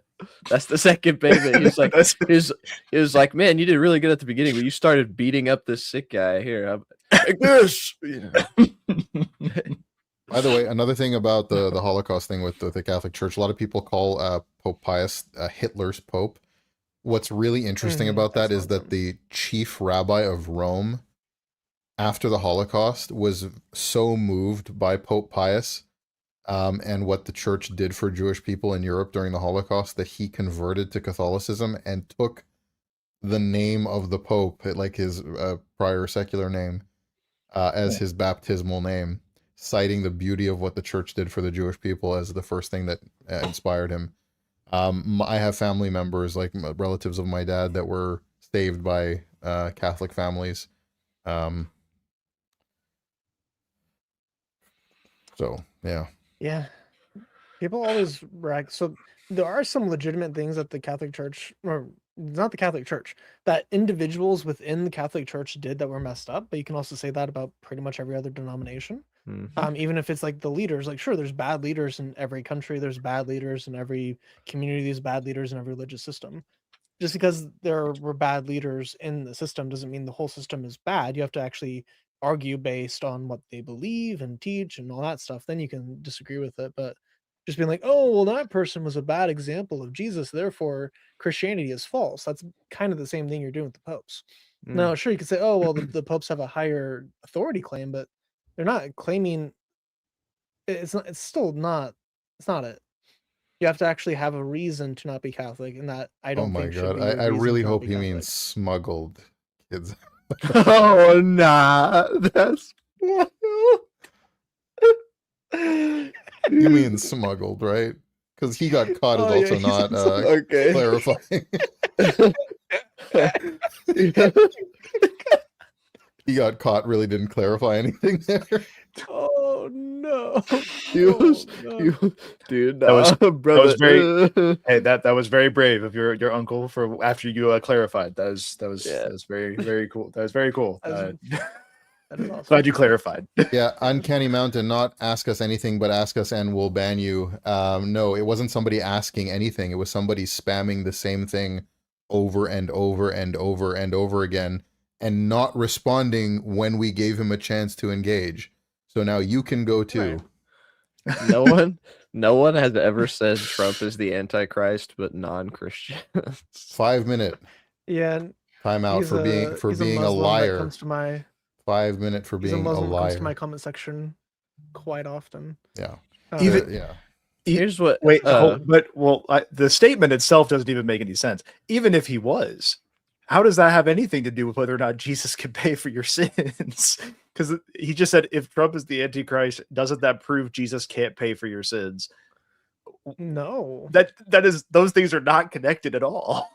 That doesn't make any Correct. sense. Yeah. Okay. Anyways, Will we ever find the lost books that are talked about in the Bible? Absolutely not.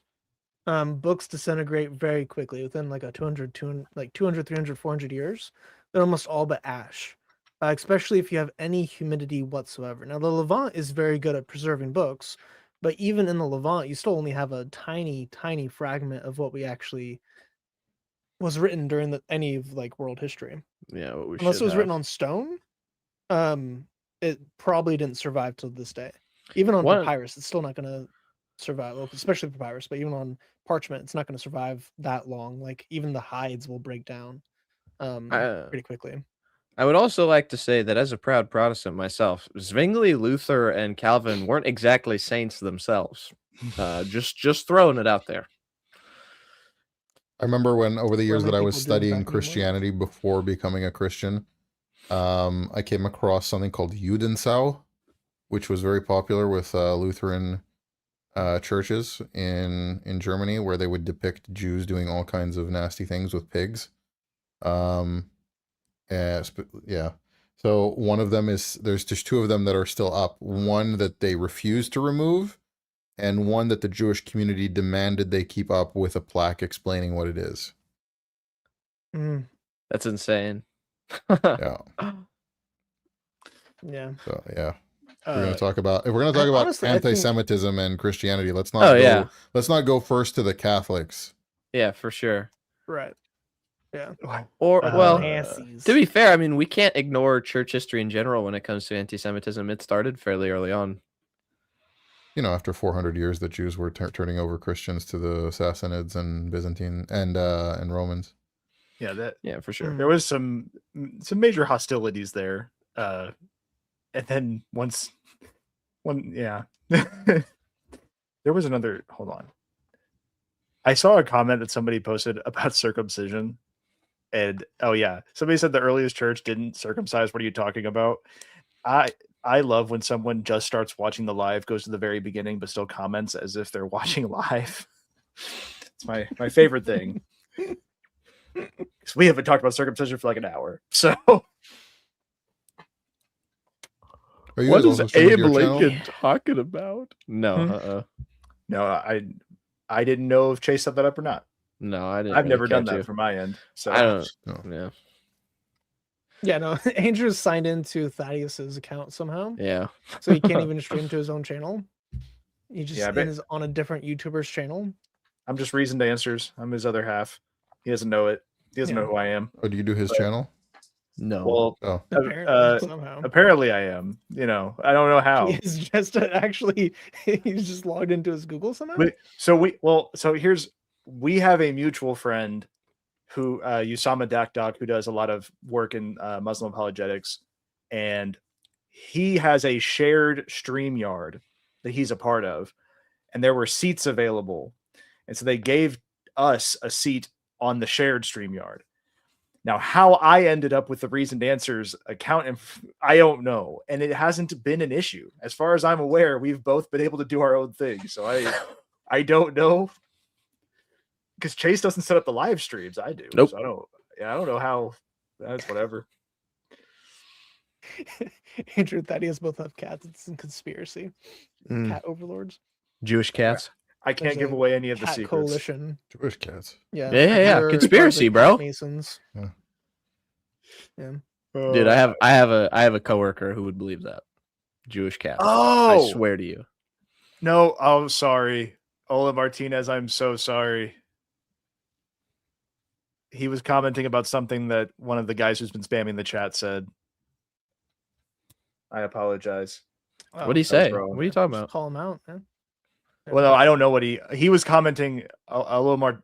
Oluwin Martinez was the one who said the thing about circumcision that I was saying, like, oh, that person is like way behind. He said I was commenting about what Abe Lincoln 2064 commented. Who that guy has been spamming the chat. So I apologize, Olo. You caught my wrath for no reason. Yeah. Well, Jimmy Berman says in the chat that his cat is ethnically Jewish by proxy. So this is really interesting. So when our dog died, when I was a kid, my mom was like, "Is there anything that like halachically we're supposed to do with the body of a dog, like according to Jewish law?" And my dad's like, "I don't think so." I don't know. So my mom called our community's rabbi and asked him, and he said his response was, "It's a dog," and then hung up.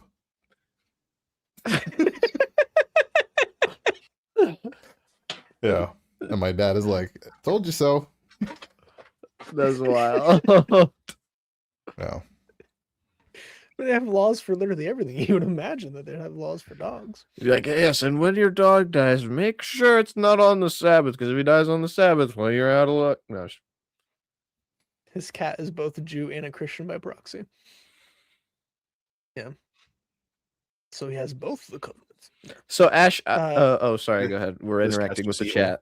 Yeah. Go ahead. Well, I was just gonna we have ask- like 20 questions backlogged.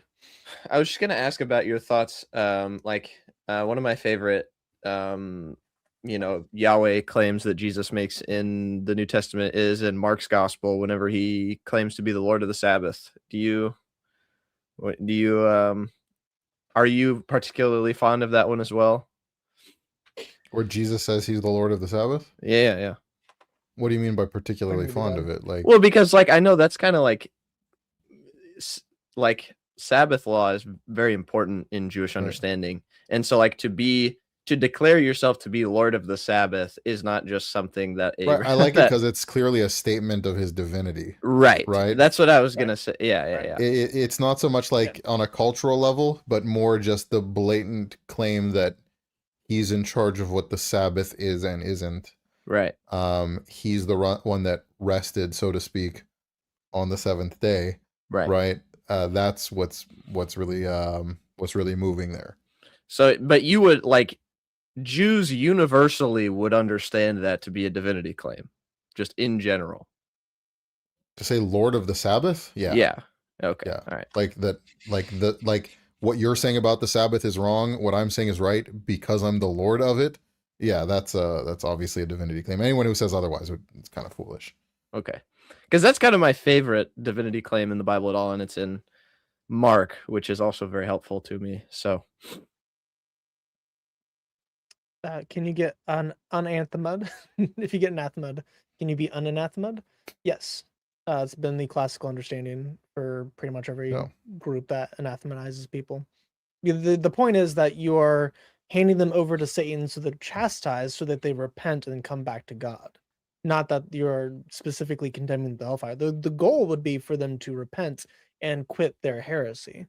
Now, whether or not you believe that all the anathematized statements are heresy, that doesn't really matter. That's actually what the purpose of it was for. So Can you star RJ's comment about Romani and Jews just for afterwards? Oh, yeah, I was gonna bring that up too. You want to go ahead and answer that? Yeah. Do I think the Romani people and Jews have a special connection? In a way, I guess any group that's been like nomadic and had to leave different places over and Heavily over and over again, persecution. Yeah, I would say that there's probably a They connection got there. holocausted together. Yeah. Yeah. One of my best friends is Romani, which is interesting. He's nothing like a Jew. They're very colorful, interesting, unique people. Hey, there are colorful, them interesting, Romanis. unique Jews. yeah. Yeah. I know, but if you've experienced a full congregation of Romanis, it's My mom unique actually growing experience. up had a friend who was a Romani lady who was like a horse whisperer or something like that. She wasn't colorful, Chris. That tracks. Yeah. Yeah. No, I mean they're pretty dark.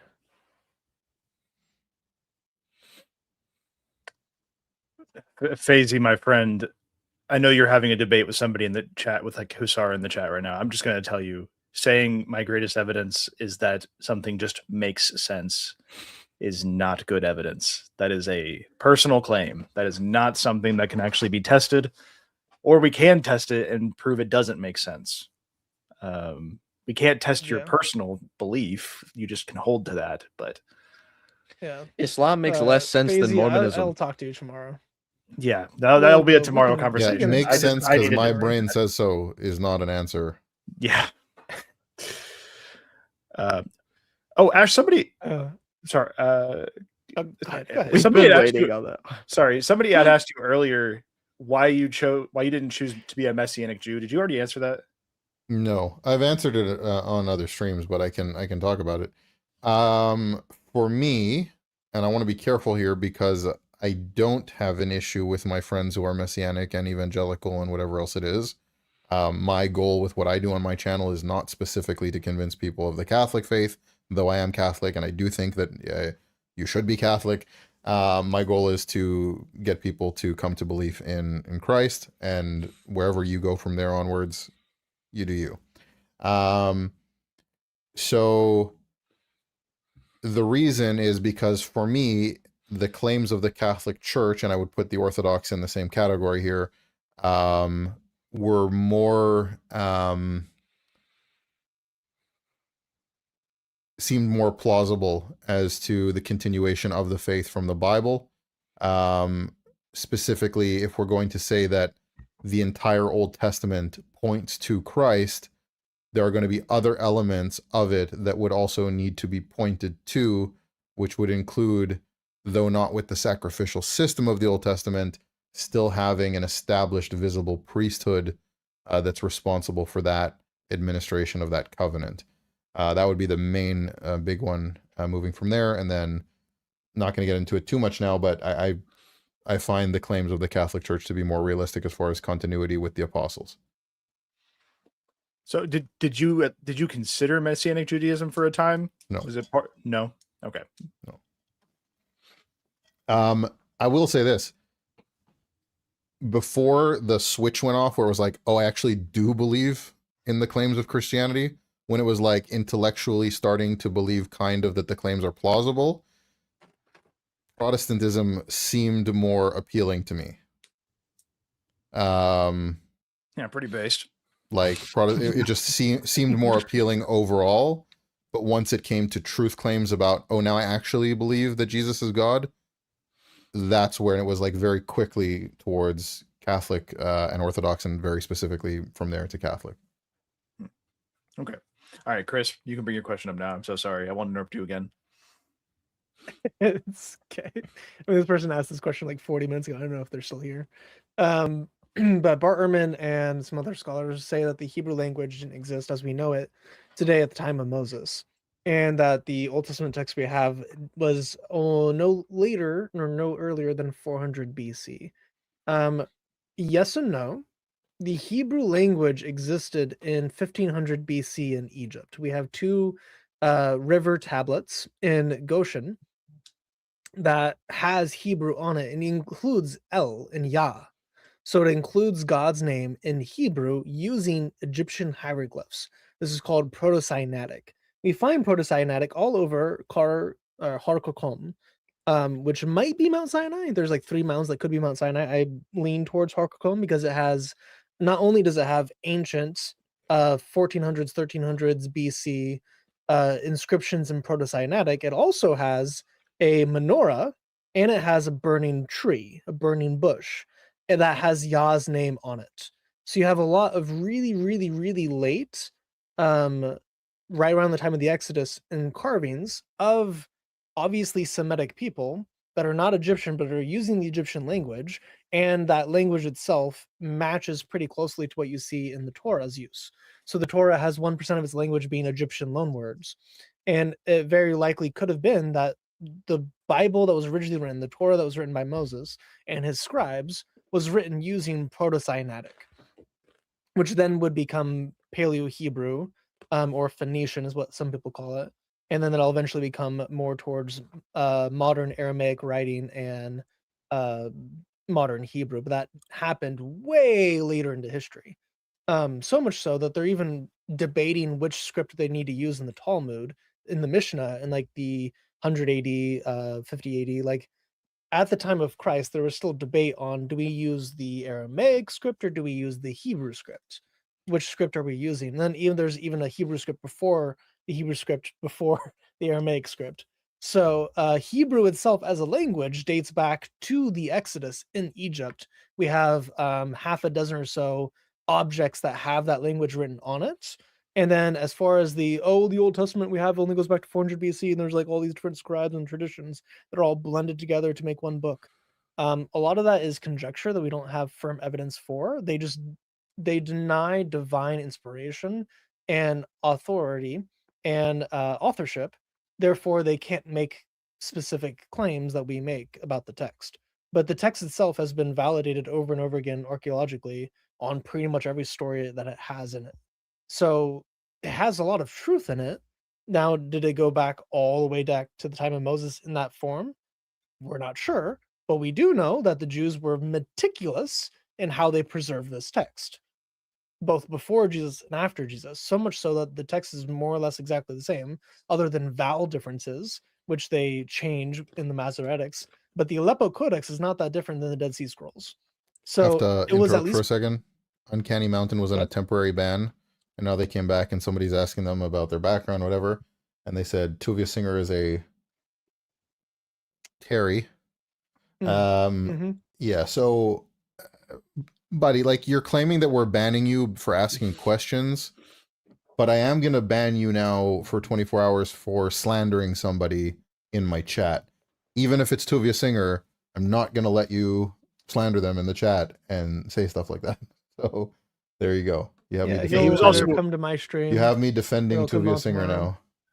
He also claims that there's Yeah. no archaeological evidence for Christianity. So he's kind of just an idiot. Oh, it's I'm so being honest, stupid, man. like actually just an idiot. I don't Yeah. care to interact with people like that. Yeah. How do you have me I defending Googled it. Tuvia Singer in my chat? Come on. That's the worst part about it. Chris, the comment that you were working through though, the book, one of Yeah. the books I'm reading straight up said like, yeah, majority scholars agree that all of the Old Testament was formulated after the Babylonian exile. And I just started, I let out like a huge sigh. I was like, ugh. It's like, no, it was Yeah, no, it's not. just not true. It was There's like, so much content of the Tanakh that can't be before or can't be after the exile, because we see what happens after the exile. The language itself changes, the way they talk changes, the names themselves change. So unless you're like, oh well, they were just very careful, but even Ezra himself changes Kings and Chronicles. So Samuel and Kings and Chronicles is written more in the Aramaic, more in the exilic style by Ezra than it is before Ezra. So the content itself goes back to at least before the exile, which would be before 400 BC. So it's kind of nonsense. There's so many things that just do not work, but they can't have like, oh well, this is actually like legitimately preserved for 1,000+ years. So we're not gonna have it be true. I would And say a reason that for it to not be true. Sorry, they were talking about evolution in the chat.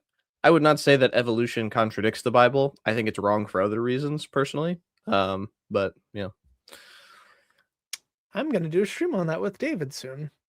It's gonna be pretty based. Yeah, and to the guy saying, like, I've known Tuvia, I've interacted with Tuvia Singer. I found his polemics against Christianity incredibly dishonest, but I'm not going to sit here and slander him and call him a Terry. And like, he wasn't unpleasant to talk to. Like, it's not like my apologetics and what I address with Tuvia Singer when it comes to Christianity is going to be what it is. But you can't sit there in a live stream and throw out accusations like that and not expect a response. Like, it's just Like that's a little bit extreme to call somebody. And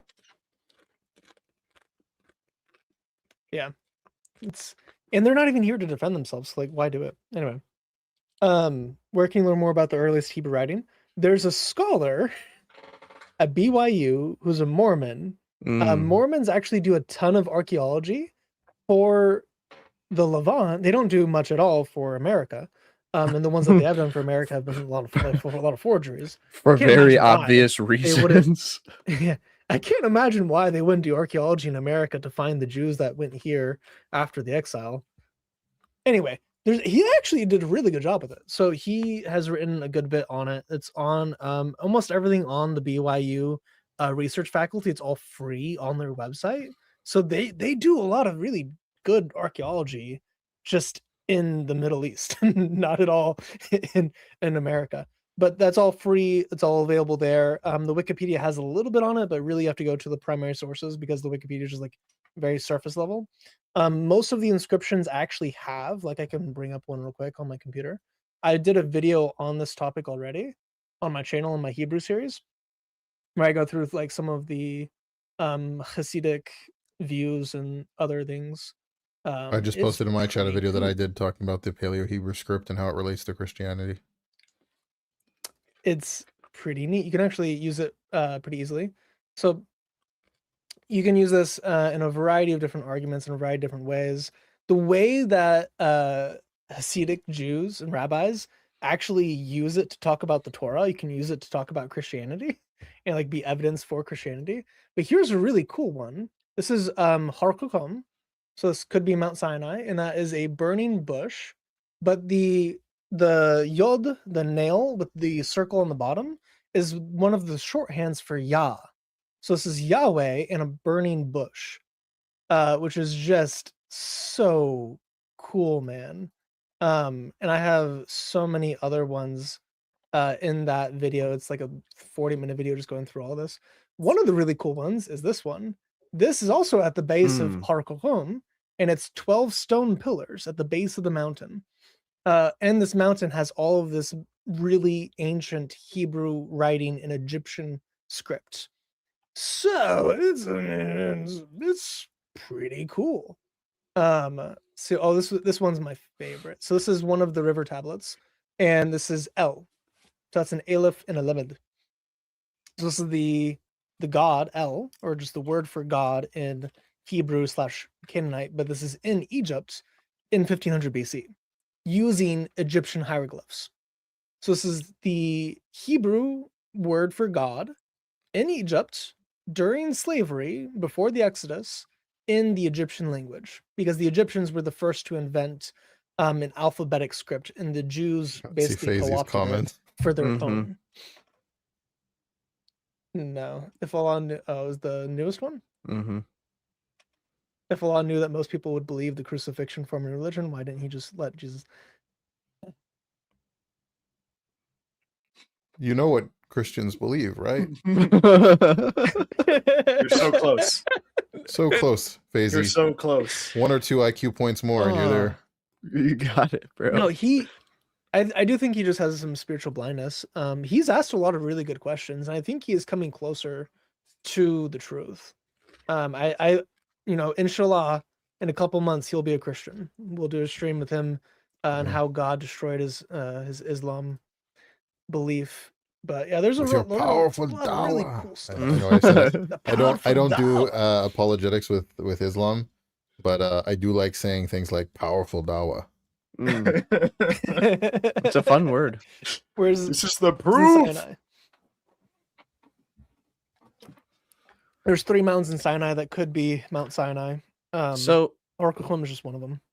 I would like to get y'all's opinion on something. Whenever the Lord speaks to Moses and he tells Moses that he was not known by his name to those who came before him, what would you say that means? Well, wait.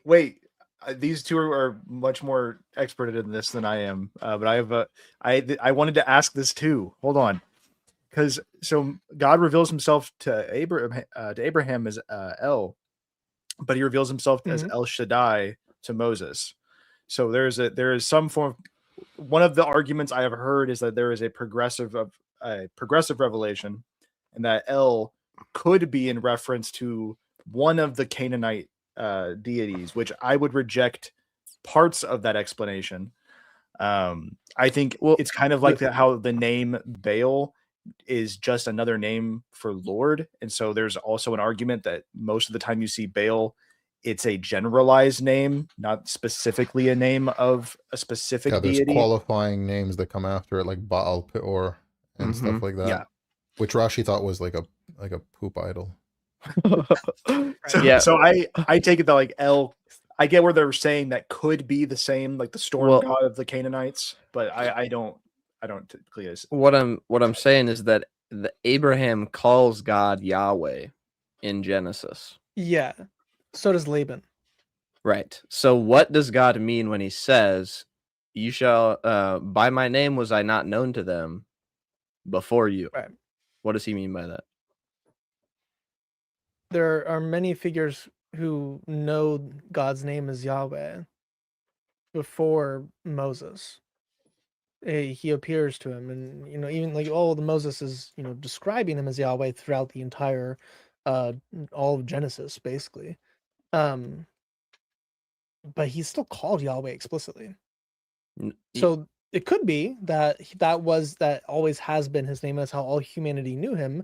And that the Tower of Babel, only the Semitic people retained that knowledge, and the other people who were confused got different names for him, like Shangdi for China, because Shangdi is exactly like Yahweh. There's only very few minor differences between the two. And then you get into the pagan side of it, because Chinese people were monotheistic, who kind of sound more like Jews, or at least Christians. Like their symbols for salvation, their symbols for flood, their symbols for like all that is very, very biblical sounding. So it might be that at the time of the dispersion from the Tower of Babel, all humanity knew about the one monotheistic God that was in control of everything, that created everything, and they knew him covenantally. And then the languages changed, and the people that kept the Semitic language kept it as Yahweh, or that Yahweh adopted the Semitic version of his name as the covenant, because those were the covenant people. It's kind of hard to tell if Yahweh was always his name, like if the language Adam was speaking was like Hebrew, or if it was some other Adamic language, or even is the heavenly language. Like the Tower of Babel, God removed our ability to speak in tongues as a language, and then Pentecost brought it back, Amen, but ruined without it for everyone. full understanding. Yeah. You said Haman? Funny. Oh, the Tower. Because what's funny is I'm gonna get Jews on my stream being like, "Oh, you see, Ash thinks that Haman built the tower." Like they won't get the reference. Yeah. So I had a really interesting. I was telling Chris earlier. I was at a Shabbat meal, and my brother and I were telling the rabbi whose house it was, that in the Quran it says that Haman built a tower for Pharaoh to challenge the God of Moses. And this rabbi was pretty sharp, and his instantaneous response was, "And let me guess, immediately afterwards they sailed away from Egypt on boats made of kreplach," which are like these little dumplings that Jews eat for certain occasions. It's like just mix everything together. And they came to America. Modern Eastern European Jewish foods. And they left little treasures for Joseph to find. Then they became the Americans. Mm-hmm. Yeah.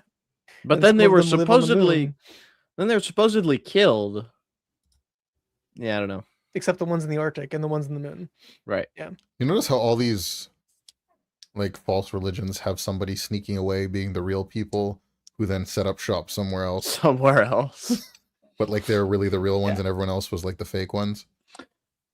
Right. Yeah. And they like made a new one, but they were the real civilization. Yeah, Ash, you could have just as well been born in America, dude.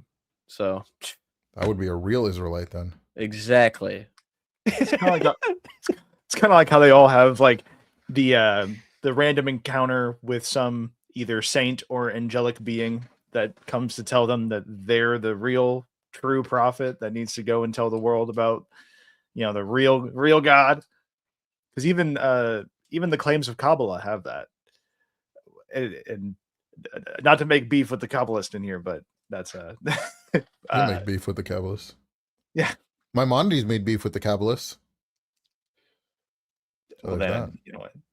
Amen. Well, he also Amen. just didn't like any of the mystical stuff. that. Only he liked anybody. No one really liked him. They burned his books. Did Noah call God Yahweh then? Maybe. Again, I Could don't know be. what language the pre-flood people spoke. But or Ash, even the people what would be before your opinion on that? Adam. Like, why did the Lord say he was not known by his name Yahweh before, even though Abraham called him Yahweh? I don't know, Or that's a good at the question. very least, I'd say it probably has something to do with like the fullness of revelation about him that Abraham knows that the prior people didn't, maybe. okay. And especially because Jesus then talks about that, like Abraham awaiting his day, right? He saw my day and was glad. And so there could be a direct reference to the way in which Abraham was the first one to see God that way and know God that way in a way Or that have a was not relationship known. with him in that way. Yeah. Because you would affirm that when Moses was So- walking with the God that he would visit with face to face in the tent of meeting was Jesus, right? Like you would affirm. Right. So when God goes on to not just Moses, I'd say that when God goes on to Sinai and it says that they ate and they drank and they beheld the God of Israel, and that's Moses, Aaron, the elders, right? That is Jesus. Right. And Sam Shamoon has a really interesting thing that I heard him say that I hadn't thought of it at all this way before, but about the carving of the law into the ground, into the sapphire pavement. And then when the Pharisees try to condemn somebody to Jesus, he's sitting there carving in the ground about the law. I think I've seen that actually. Mhm. Gosh, I wish Sam Shamoon wasn't crazy. his his mind is insane. But it's insane in all ways. Yeah, Sam's really good. what he I does. I do respect that how much good he's done. So Yeah. there's a couple of different theories that I've heard. Number one is that Moses is retroactively inserting Yahweh's name into Abraham's mouth, just because that's what the people who would have been reading the law would have understood at the time. So Abraham could have well called him a different name, but he inserted Yahweh instead because that's who he was talking about. It could also, I've heard it be as though it's not that they didn't know Yahweh's name, but they didn't know Yahweh in the same way that Moses would come to know Yahweh in a more Right. personal, intimate, and in Creator some of the ways universe and- judicial way to Moses. But I thought there was one more. Oh yeah, it's just wrong. Yeah, and there's that one. That's a Bible contradiction. So yeah. I tend to lean more heavily towards the second. I think that Abraham probably did say Yahweh, but I don't think that what God is saying is that he was not known to them as Yahweh, but that he was not fully, that he had not made himself known to them in the same way. So There's an interesting supposed Bible contradiction that's just very obviously not a contradiction. But what's funny is it's in a passage that rabbinic polemicists will use to talk about how God can't be a human being ever or have a human form. And it's in, hold on a second. Let me look it up here because I can't remember exactly. Steve Stevens with me. That's how I know I'm right. Stephanie. Steph. Thanks, Stephen. That's not Stephen. Oh, it's Yeah. not Steven? No. My fault. That is, in fact, a woman. Steph, never mind. She's actually helping me. Pretty cool chick. No, Stephen, way earlier on, actually gave his opinion. He says in Hebrew, name carries a sense of character as well. God showed his character of Yahweh throughout the Exodus by being all that Israel needed when they needed it. Yeah. So yeah, in I mean- 1 Samuel 15, and Tuvia Singer does this in all his debates, he puts on his like most Jewish accent and he very proudly proclaims, and God can't be a person. V'gam netzach Yisrael lo yishaker v'lo yinochem ki lo adam hu lihinochem. That's exactly how he says it. I'm not even kidding. Which means, and the glory of Israel does not deceive or have a change of heart, like he doesn't regret things, because he's not a man that he should have a change of heart. So he'll point this out as, well, God isn't a man. God doesn't have these human characters or whatever else it is, right? And I've asked people in my comments who have like quoted Tuvia Singer using this as a proof, going, "Oh, what do you have to say about that? Huh? God's not a man." And I'm like, oh, so are these passages in 1 Samuel literal ontological statements about the nature of God? And they go, yes. And I go, well, you got a Bible contradiction, because in the very same passage, about a few verses earlier, let's see here. Let's go back to the beginning. 1 Samuel 15. It's about Saul.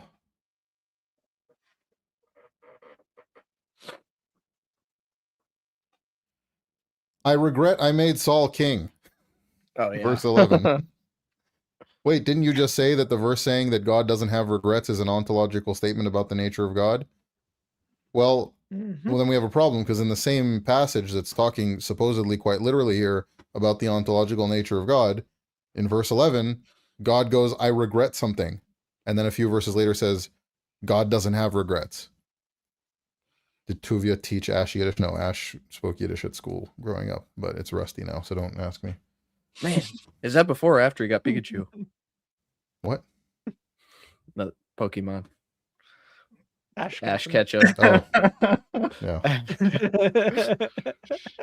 Oh my God! If there was a, can you imagine American. a Yiddish Pokemon for the Hasidic community? That's one region. That's one region that the games haven't touched. Yeah, dude, they have not touched the Levant, bro.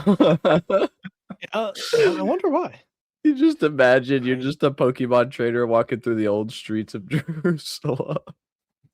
Most of my Also, Randy's most of my memory about Yiddish is just all the bad jokes and the naughty jokes. the cursing and all that. Yeah. Yeah. Same with me for German. So Jizya for the Man, channel. God bless y'all. Satmar Thank you, Hasidim have brother. some really nasty jokes in Yiddish that are only funny in Yiddish. You said Ash May is defending Iman Singer, not on my 2026 bingo card. God bless you and your family, Ash. Thank So you. one of the things that I would, I like the way that God Logic argues this point is he says, if God were to become a man, would he be a man that would lie? The answer is of course not, right? No. If God were to become a man, he would not be a man that would lie. Isn't and Pikachu so- and Akipa just a Keepachu?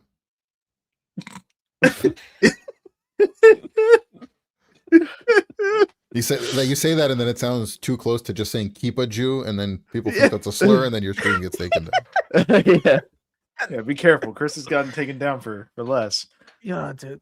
That's the only time my stream's ever gotten taken out. Like, I've said some outlandish things. Oh, I I'm know. abrogating myself in real time from earlier in the stream.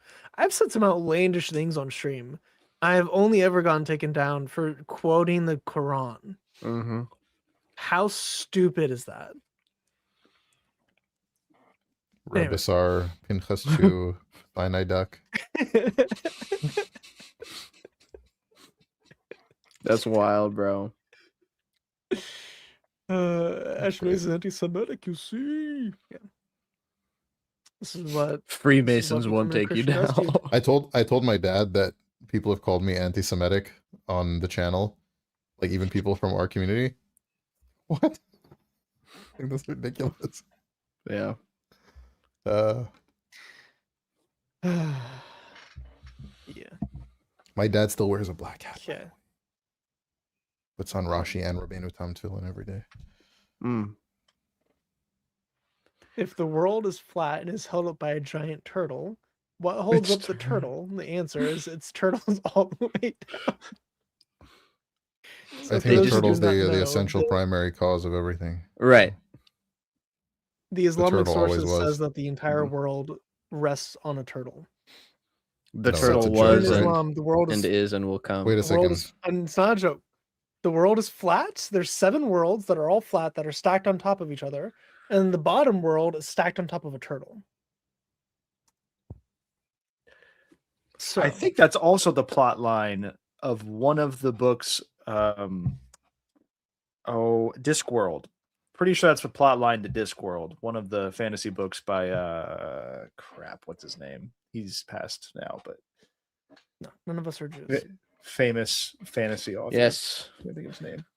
No, we are not ethnically Jewish. But I see am the question that American, said- so the maybe. person who said like I should make you all Noahides, like that cult. I was like, you could go door to door, knocking. Have you heard about your Lord and Savior, Rabbi Skoback? Do I have a religion for you? Terry He says he has a serious Pratchett. question for you. Terry Pratchett. That's what I was thinking of. He says he has a David. serious question, but then there's no question. Yes. Make him super chat it. Super chat question, or you get the band hammer. Yes, Have you that's read the right. This Gospel is of not Benny the Hinn? question he's about to ask. Yeah, have you read the Gospel of Benny Hinn, which made me laugh? He then did it with like Joel Osteen. I think he's done it a lot of the time, but this is his serious question. Oh, Ash, do you have a Strymel? I have not owned a Strymel. I borrowed a Strymel from somebody once as a joke, but I've never owned my own Strymel. Chabad doesn't really wear Strymels. Like, you're not going to see that. Not anymore, anyway. Wait, are you saying there's actually something called the Gospel of Benny Hinn? No, Oh, I looked it up. I was he like, was did going he through. actually? He was going through. No. It's He was yes, doing yes, the same thing with all Andrew. the other prosperity. It's called the other prosperity prosperity gospel. Well, I mean, Um, okay, yeah, yeah, I know we- that. I thought he might like actually have None of us Pastor subscribe to the John prosperity Hagee. gospel. Yeah, dude. with the blood moons. Yes. Who is The John Hagee? He's I saw a video of what's his name? Kenneth Copeland, like pretending to cut himself and mix his blood. Yes. ooh, that's a good that one. happens. Oh yeah. That's a good one. Mhm. Nah, I've Andrew. met him. Uh, Now I've my shaken his hand blood before. Is pros. in his body and He's his a- blood is even in my so- body. You I grew forget. up in a prosperity gospel church. As a mega church? Does Kenneth Copeland I've believe in actually- transubstantiation? Good question. Seems like it. He transubstantiated millions of dollars into his bank account. That's for sure. Billions, actually. He's a I will billionaire. take all your Um, hopes and turn it into a plane for myself. Dude, Chris, go ahead. Sorry. I've met him a number of times because I grew up in a mega church that was prosperity gospel. So I knew a lot of I've met a lot of the guys and girls, Including who Copeland? are deeply involved in that, including Copeland. I have hugged Copeland once as a kid and shook his hand twice as a upper teenager. Dude, so you'll never get So sick, I right? have- Apparently not. No. Yeah, bro. But Awesome. He Good for he you. always made me feel like not like I'm like you shouldn't be here or doing what you're doing, but just like you're a weird person type experience in person. So what you Yeah. see online, you feel it in person too. Somebody said Okay. snakes Hey, on a bro. plane. I think the only That's snake on Kenneth Copeland's plane is Kenneth Copeland. No, it's not snakes on a plane anymore. The snakes actually own the plane now. Yeah. But, Didn't he say he can't fly on a regular plane because Yes. of the demons? Well, that's what he said. Don't you ever say that I did. No, he definitely said that, and then he was confronted about it, and he was like, "I never said that. And don't you ever say that I did say that." Yeah, then he gets like Yes. he gets he's like almost like demonized, and he goes, He does. "We do not fight against flesh and blood, but against principalities and powers that be." Like, oh, okay. Andrew, you forget. Ironically, I was an atheist whenever I met him. So he actually like kind of shook my atheism of experiencing him. He's like, "You're such a weird like." You are I had, like, proof a that the spiritual demonic reaction exists. to it. Yeah, it's pretty much that was my experience. A little bit. Nah, Andrew, you got to So- remember the gospel. In the gospel of prosperity, chapter 1 and verse 1, it says, planes got to 'em." Got to. I don't know if she meant to write it like this. Steph. Him horns was peaking.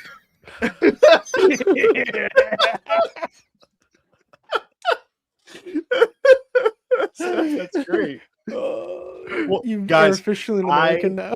Ash. That's- I couldn't that's believe it. quality accent. I did not know there were actually people that were rallying against Mike Winger and what he's been doing, exposing these the like charismatic leaders. And I was scrolling Facebook and came across a Facebook group with a public post condemning Mike Winger for calling out the cover up culture that's been happening in the charismatic churches. And I looked at it, I was like trying to figure out if this was a fake picture, but it was not. It was not fake. It was a whole community rallying to try and like shut down Mike Winger's channel. His name is David Wood, trying to shut him down. By the way, you said that was a good accent. Have you never seen my video that's very old from before I was talking about Christianity, where I did an impression of a guy who's like, there's a video pretending to be a guy who like moved into a new house that's haunted and there's a ghost? I have not. I don't think I've seen a lot of I your talk old about how I sketch smacked the comedy, ghost with a King which is James how I Bible. found-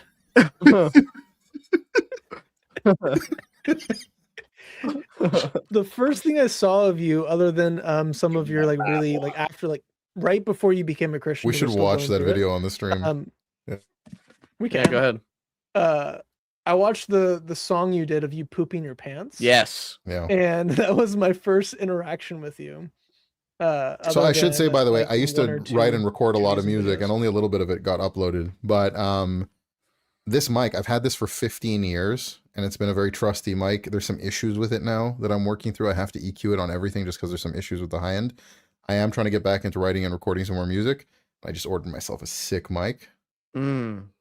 and it's on Nice. 48-month financing. Oh, that's wild. Oh, But Wait, did you get one of those? I just had to have that mic. Wait, that's the that's plan. like a My car. Wait, this mic was like $700. How much was your mic? No, that's the SM7B. Yeah, Those are like it's 450. Oh, the SM7DB. That's like 500. It's the DB. The DB. No, the yeah. mic I got was like Oh, just over, I think just under 700. oh man. I have the Did one that's you- a step down from the Crazy. Shure SM7B, and I got it on a deal because I traded in a bass guitar, and so they gave this to me for like half price. It was like 2 something maybe. I ordered No, I got a Loudon $40 audio. Amazon mic, bro. 40. Yeah, for Wait. streaming, like any of these will do for streaming. Like I have a $30 Right. mic that'll work for streaming, right? No, But Chase, for that's why you recording clip 'em. music, is a different story. Yeah, because don't you? So there's like 3 different. From my understanding, there's I took a digital media class a while back, but there's the kind of microphone that has the really thin strip in it that actually does is that the kind that you got, Ash? Which one? There's different names. Ribbon. It's a ribbon. mic. Ribbon. Is it a ribbon mic? No, I got a tube condenser. Okay, it's Loudon audio. condenser. All right. Because ribbon mics. Somebody said the are 414. The 414 is nice, wildly but expensive. 414 is like $1,300. And I Yeah. also actually like, from what I've heard from it, I like the one that I ordered from Loudon Audio on my voice better than the 414. But we're getting into mics, which is a whole rabbit hole and not particularly interesting for the stream. Yeah, I used to use a Yeti mic. I will Yetis are just cool. I would just say the only issue I had with the Yetis was I'm not actually sure if it was the Yeti's fault, like something internal in the mic, or if it was because it was picking up all the surrounding audio, and it was really sensitive, and so it was getting either the ringing of one of my USB lights, or it was That's something from bizarre. the USB connection in the mic itself. But in our old videos, there's like a distinctive ringing you can hear. Oh, I have a friend who has a Yeti mic that was having the same issue. It's the USB cable or the port Okay, is yeah. damaged. It was awful. I immediately, that's when I went and got this one, because I was like, I can't keep doing this because I don't want to subject anybody to having to listen to us with that audio. Yeah, Where'd Chris go? He just disappears sometimes. I've spent my money in my audiophile life on playing music and not recording it. So I have about $2,000 in my car sound system at the moment. Yeah, that would be fun. I've done like a range of music. Like I've recorded stoner rock and like blues and country-esque stuff. Should we who in the chat, let's see, before we just play one of my other videos, which is not very long, but who's down to see a really funny video where I put on an accent that doesn't suit me? Oh, 100%. Anyone I do down? have that pulled up already. So Ash, this is my friend Steven. He's on my channel. We Yeah. were on the channel last week with him. He was a professional musician for a long time, and he can play like I think like 6, 7, 8 instruments, including like Middle Eastern instruments, which was pretty based. So if you do want to do any of the music stuff, Yeah, I'm sure that he would would be cool. be down for it as well. Somebody did super chat opinions of Ethan Muse to Ash to miracles like Fatima help with your conversion. Or with your convert. Did they say conversion or conversation? I think they Conversation. meant conversion though. Yeah. Probably. Yeah, miracles like that had nothing to do with my conversion. I do see how they can be a powerful witness, and from what I've seen of Ethan Muse, he's a pretty cool dude. And people are I like the rage that ensues around him. So there's that. Can you drop the comment real quick? Because I'm blocked. I really enjoyed that debate. I thought it was very interesting. I just like that he gets like this. Yeah, it was epic. I like that he gets really like intense, and you know that like when he gets like really into it, he would like look over his glasses, and he's just like staring into the camera like this. I started calling him Ethan Nettles Muse. Yeah, Nettles. What an interesting debate. I was gonna buy a snowball, but I was warded away from it, which I'm happy about. Oh yeah, while you were gone, I was talking about the anyway. woes I had using a Blue Yeti. It wasn't worth it. No. Yeah. Definitely not. Which video is The it? Ghost Killer. I sorted by oldest. The Ghost Killer. Running down, I pumped it with one round. You hear that? Yeah, turn off you guys and mute your mics. Yep. And then as it was running down, I pumped it with one round of that 30-06 with the cross etched into the bullet. I never really believed in ghost stories, and I'm still not sure that I do, despite everything that happened.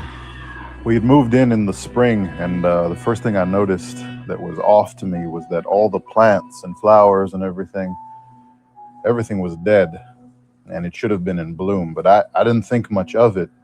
I just thought it had been severely neglected. And as time went on, we began to notice things were a little bit off. There was other things. We heard all kinds of creaking and scraping and knocking in the floorboards in the house and in the attic, and I couldn't find anything particularly wrong. But again, I just assumed that it was just an old house, and those kinds of things happen. You literally got popcorn.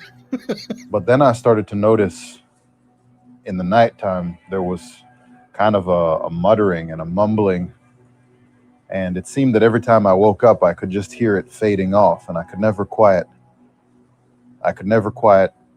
hear it clearly what it was, but there was definitely some kind of mumbling and muttering sound coming this isn't from the somewhere accent in that the I'm house. talking about.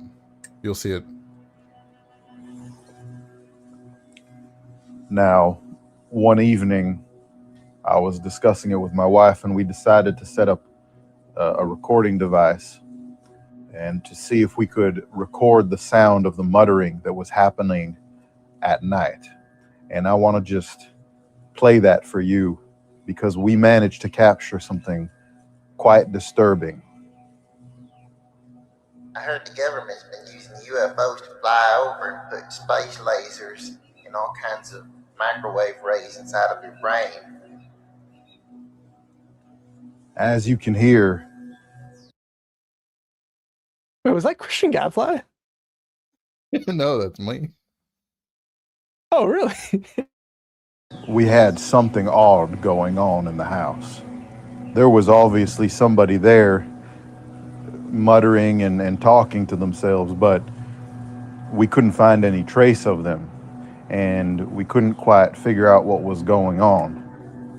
but there was definitely somebody there. So as time went on and things were getting weirder, things getting moved around, my wife would make biscuits, and then before we get to them, somebody had taken bites out of them, and nobody had come in the house. There wasn't any trace of anyone come in the house. So we started to think that maybe it was a ghost or a poltergeist or something of that nature. Somebody in chat said that I think that Southerners are dumb. It's called funny stereotypes. Like, chill out.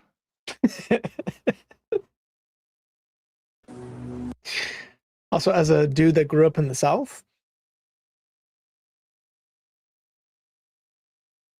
depends where you go, but there's a lot of them that are good old country boys. Most of my friends were good old country boys. We did a lot of really stupid things. But I was raised in Tennessee, so, you know, this is not that. And so we did what's called a seance, and we decided that we would try in the evening time to summon the ghost that had been tormenting us in the new house. And we managed to summon at least the voice of this ghost. And we recorded that as well. And I want to play that for you because I'm just going to play you a short clip, but it obviously did not end well. Well, you can just get off my property then if you don't like it. The whole incident was quite disturbing. We had asked him to leave, and he got very angry, and he decided to tell us that we should get out of his house. And we did a little bit of research, and it seems to be that it was resident of the house, you know, something like 50 years ago who had died and hasn't realized it. Now, I've never been one to believe in ghosts before, but I can't seem to find any other explanation. And then we decided to take matters into our own hands and get rid of this poltergeist ghost. And so what we had done is my wife prepared a plate of biscuits and gravy, and around 9 o'clock in the evening, we set it outside. We set it outside on the back porch, and we waited. Come 1 o'clock in the morning, we didn't see anybody. We started to see bites being taken out of those biscuits. And so I took my 30-06, and inside was a bullet with a cross etched into it. And I took some holy water that I had acquired, and I threw it on the area where the biscuits were, and I started to see a shimmering of a shape. And then I smacked it with my King James Bible. And then as it was running down out away, it was afraid. I pumped it with one round of that 30-06 with the cross etched into the bullet, and I heard a scream and a sound of a thud, and then the shimmering disappeared. Now, I'm not sure if that was the best way to handle it, and now, you know, till this day, I'm not sure that I know quite what to make of it, and I can't seem to decide for myself if I hadn't just imagined the whole thing. I'm starting to doubt if what I think happened really happened. But definitely made me think maybe everything I think I know about the world is maybe I haven't even scratched the surface.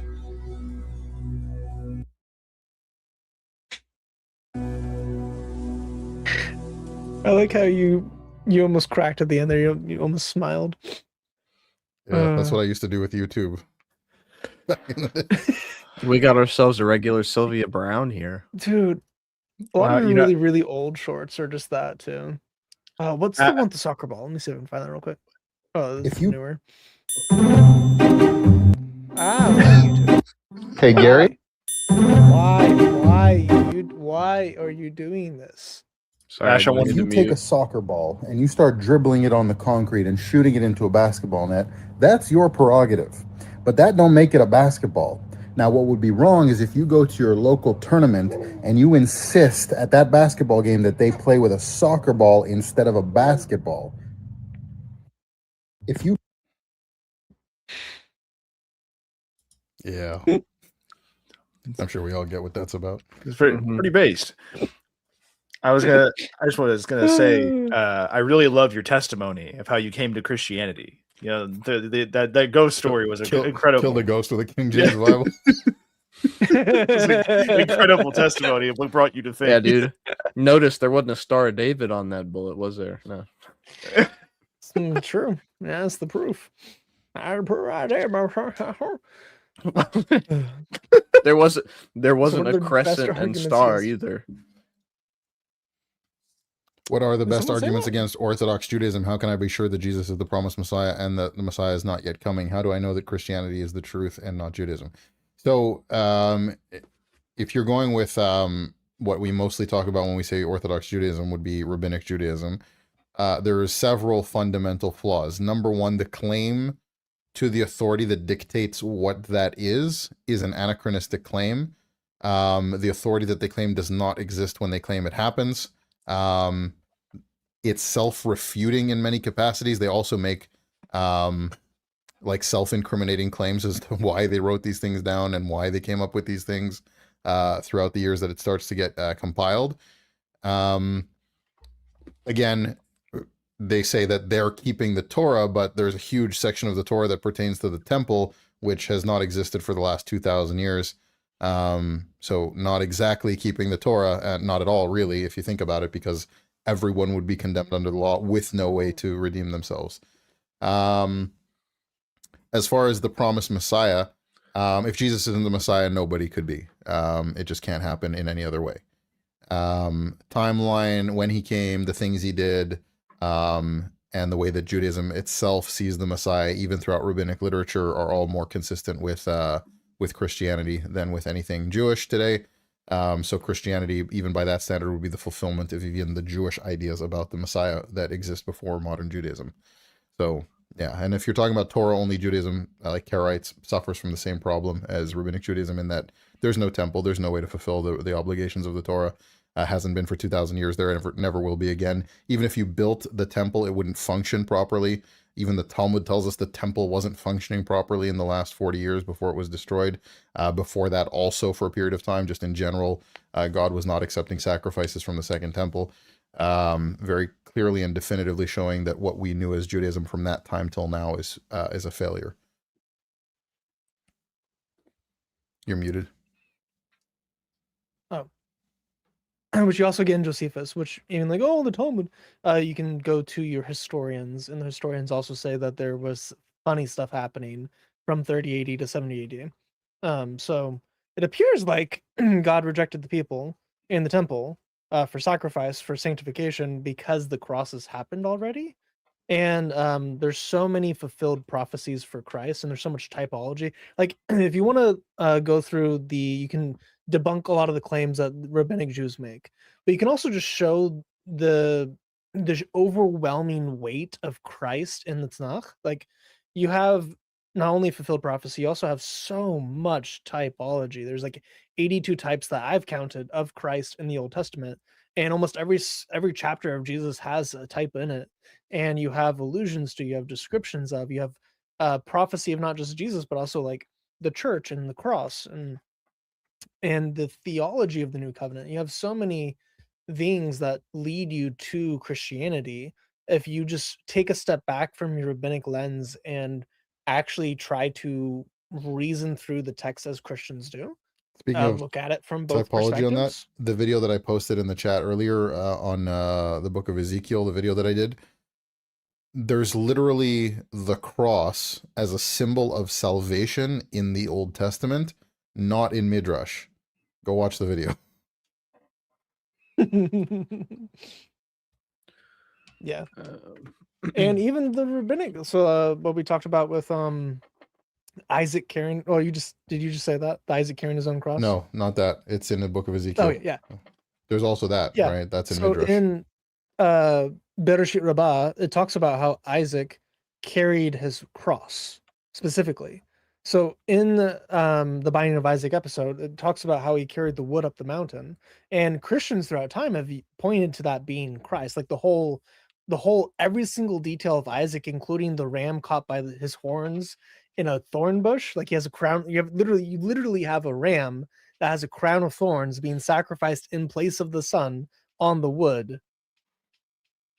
Anyway, so you have You so see, much that's typology proof. with Isaac Thomas there. Christ was sacrificed instead of Jesus.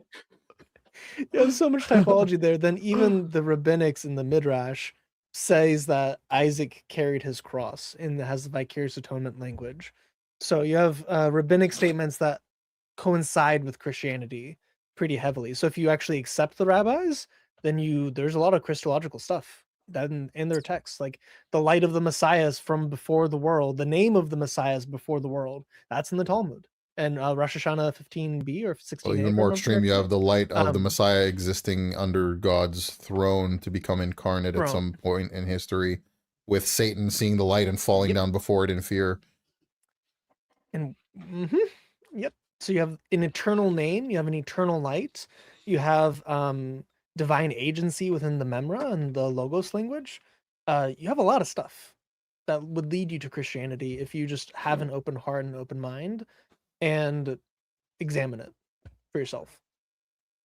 So, was there, Ash, an understanding in Judaism about like when Messiah will come, if he's rejected, he will take on like Messiah ben Joseph, and if he is accepted, it will be Messiah ben David?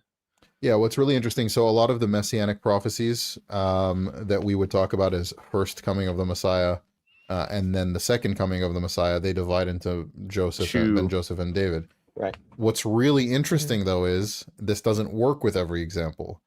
So with riding the donkey into Jerusalem as the lowly king versus coming on the clouds of heaven, suddenly the two Messiahs framework goes out the window because you'd have a severe issue. Yeah. Either Messiah ben Joseph comes riding on the clouds of glory, which makes no sense, or Messiah ben David, or Messiah ben Joseph is the king that rides into Jerusalem as the lowly suffering one, which creates a big problem because he can't fit that role. Only the Davidic king can do that because it's speaking of the Davidic king. Right. So rather than have it now split into two Messiahs, those two become conditional. If we merited the Messiah, he'll come on the clouds of heaven. If we don't merit the Messiah, he'll come riding lowly on the donkey. So it's just a further proof that they didn't think through all the way or didn't want to admit that this division of Ben Joseph, Ben David doesn't work. Right. Because you eventually hit a wall where it's like, well, what do we do with the ones where Ben Joseph can't be either of them? Right. Which ironically, by the way, Messiah, son of Joseph is an interesting way to put it. Messiah, son of Joseph did actually come, and he did. And he's also Messiah, son of David, the suffering servant. Yeah. So the suffering servant came, who is the son of Joseph, who then will come later, riding the clouds as David, as the eternal king. So for you, Ash, I know how there's a lot of, especially Jewish debate about the translation. I forget which psalm it is, but it says "kiss the Son." Is that Psalm 2? That's right. Psalm 2. Would you say the Son is legitimate translation? So what's really interesting, the Tuvia Singer claimed that Christians distorted that verse to make it say "kiss the Son." The Septuagint doesn't translate it as "kiss the Son." It says it as "embrace discipline," much like "embrace purity" as Jewish translations today will have it. The earliest translations that have it as "kiss the Son" are Jewish commentaries. Ibn Ezra, Midrash Tehillim, and it literally juxtaposes the Messiah as the son of the Torah, who will invite you to take of the wisdom of his bread and wine, quoting Proverbs in Midrash Tehillim. So yeah, the earliest sources that have it as the son is Jewish sources. It's later Christian translations that adopt that 880, 980. Yeah, I think there might be a church father who mentions it as "kiss the Son," but I doubt it because the Septuagint doesn't have it listed that way. So, but would you say it's a legitimate translation? It's absolutely a legitimate translation. They're all legitimate translations, the Septuagint and that one. Embrace purity, theoretically, could be, but it's the least strong of the translations. So, of the translations, and you'd is say translated as "son" in Proverbs. Right. In Proverbs as well. That one's not disputed. Right, and we know who wrote Proverbs, so it would make sense that that word was being used that way. Right. He makes the claim to Visinger that it's only an Aramaic word meaning son, but it's also in Proverbs, and he'd have to say that Proverbs was written by some later author in Aramaic, right. which it's only one word. Right. That's what I'm saying. Right. Which Aram like already existed at that time. So you're like, oh well, but Solomon interacted with all the peoples from the nations around him. He could have interacted with people speaking Aramaic and gotten that. Like there's ways for it to be son linguistically, historically. Right. It's not a crazy out there thing. But what I'm saying is like, so you would say kiss the sun or embrace discipline would be two valid translations of that verse. You'd say like kiss purity would not be as strong the case. It can work less strong. Okay. And the reason I say that is just because the Septuagint is citing what like I'm not saying that if you take the Hebrew, embrace discipline works. I'm saying specifically because the Septuagint is a legitimate translation in and of itself, right? But for the Hebrew, kiss the sun makes the most sense. Yeah. Okay. Is there any Targum that interprets it as I guess it would still be bar in Aramaic for the Targums? Right. Yeah. That doesn't actually help with the... Well, the context could, but I don't think so. Right. Because it would be more or less similar. Like you'd have to add more to it to add context to make it specifically into sun, which they don't usually do. I mean, there's some Targum passages where it's like, how in the world did you get to that? Where they just add like entire sentences. Especially Onkelos. But yeah, it's Onkelos, the great translator, I do like it. who differs from the earlier Aramaic Targumim. Onkelos, the Gentile who was likely a student of Rabbi Akiva or affiliated with Rabbi Akiva, who's also a Gentile.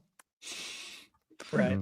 Yeah, no, his translation's kind of like midrashic, in my opinion. Yeah, it's much more interpretive.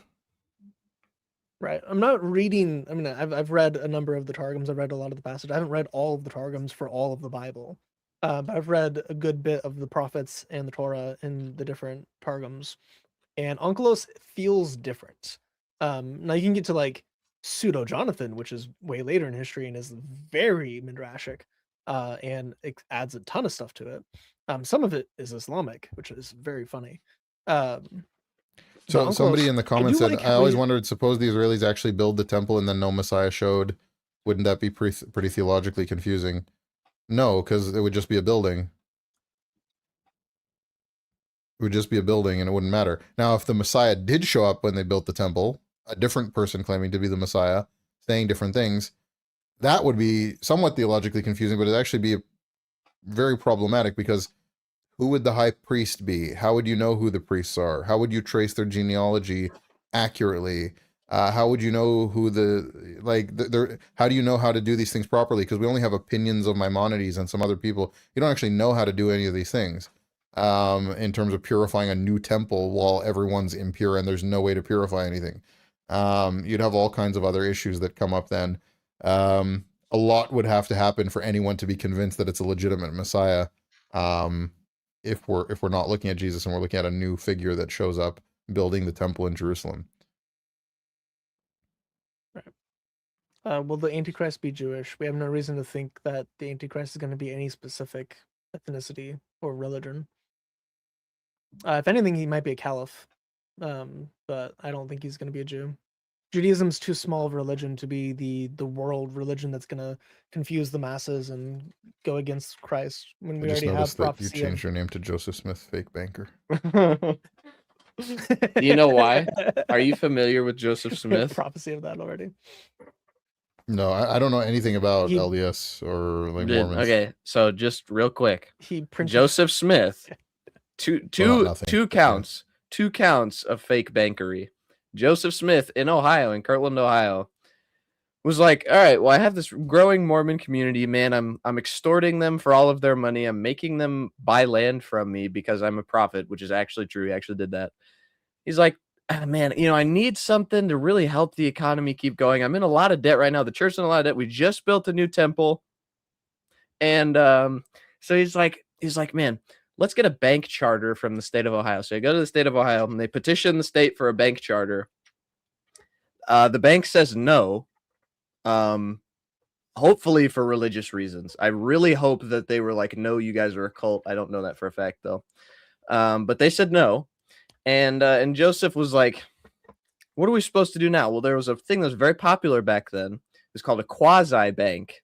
Essentially what it was is it was a publicly traded company that people would just buy stocks in, but like leave their stocks in there as if they were like investing and putting deposits in a bank. And then whenever they wanted their money, they would just kind of sell it as like a withdrawal from the bank, essentially. And so they did that, but they were operating like a bank. And then they got their own fake note plates and started printing their own fake money. And the US government at that point had to step in. And Ohio was like, yeah, we can't really be having y'all do this. Oddly enough, Joseph Smith distanced himself from the operation a couple of months before the whole thing just, went right down. He had 2 fall guys that he appointed to deal with all that. Sounds like a stand-up guy. Very stand-up guy. It gets worse. They went to war before his death, and he was killed by an angry mob. Yes. LDS history is wild, dude. He was a bad what was the Bible person. translation I recommended? The Legacy Standard Bible. Legacy Standard. The Bible I recommend. Here, actually, I'll Can show you you. pull up, while he's getting that, Quite can you good. pull up the Steph comment, no Jew will fall in love with a Muslim Antichrist? Oh, Now, you say this, I mean, but there a lot is of a the people that prominent are Jew right now. specifically attacking Christianity on the rabbinic side are shockingly friendly, not with Muslims, but with literal Jew and Israel hating Muslims who have expressed that they would wish all the Jews in Israel were wiped out and all kinds of stuff like that. Specifically very friendly with them. Not only that, there actually was an event in history where they built a giant gold dome and the Jews were told and believed that this would be the new temple for them at some point. Yes. So Yes, there was. So yes, they absolutely would fall in love and have fallen in love with potential Muslim antichrists. That's one of my favorite and stories. there was a golden age of Islam while that golden building was being built, where for like 200 years they were very, very, very, very friendly with Muslims, and so much so that you see a lot of the midrash, like Perk's Rabbi Eliezer, coming out of that time period. That's a Muslim text. Now it's a Jewish and Muslim text, but there's a lot of syncretism. Oh, Like she said she even was like being their sarcastic. idea of the Antichrist is very much the same. Like there's a lot of syncretism happening to where Judaism becomes more Islamic with Maimonides and other midrashim of the time, and then Islam becomes more Jewish. It was already only Jewish, but then it like doubles down, and like even the later commentators are extremely Jewish too, even quoting from the Talmud to explain the Quran. Yeah, pull So- up an illustration of Maimonides when you get the chance, and then pull up an illustration of Al-Ghazali, a Muslim philosopher from the time. See if you can tell the difference.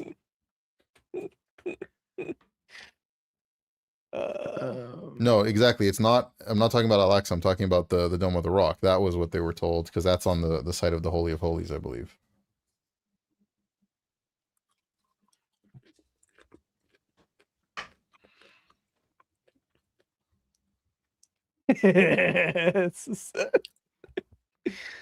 Somebody says, "Will Ash alright. debate Shabbos?" think I I assume can- they mean Shabbos Kestenbaum. I would love nothing more than to get my hands on that situation and debate that individual for not only having the most ridiculous takes on Christianity while pretending to be a friend of Christians, but also lying through his teeth about Jewish beliefs and Jewish tradition while doing so.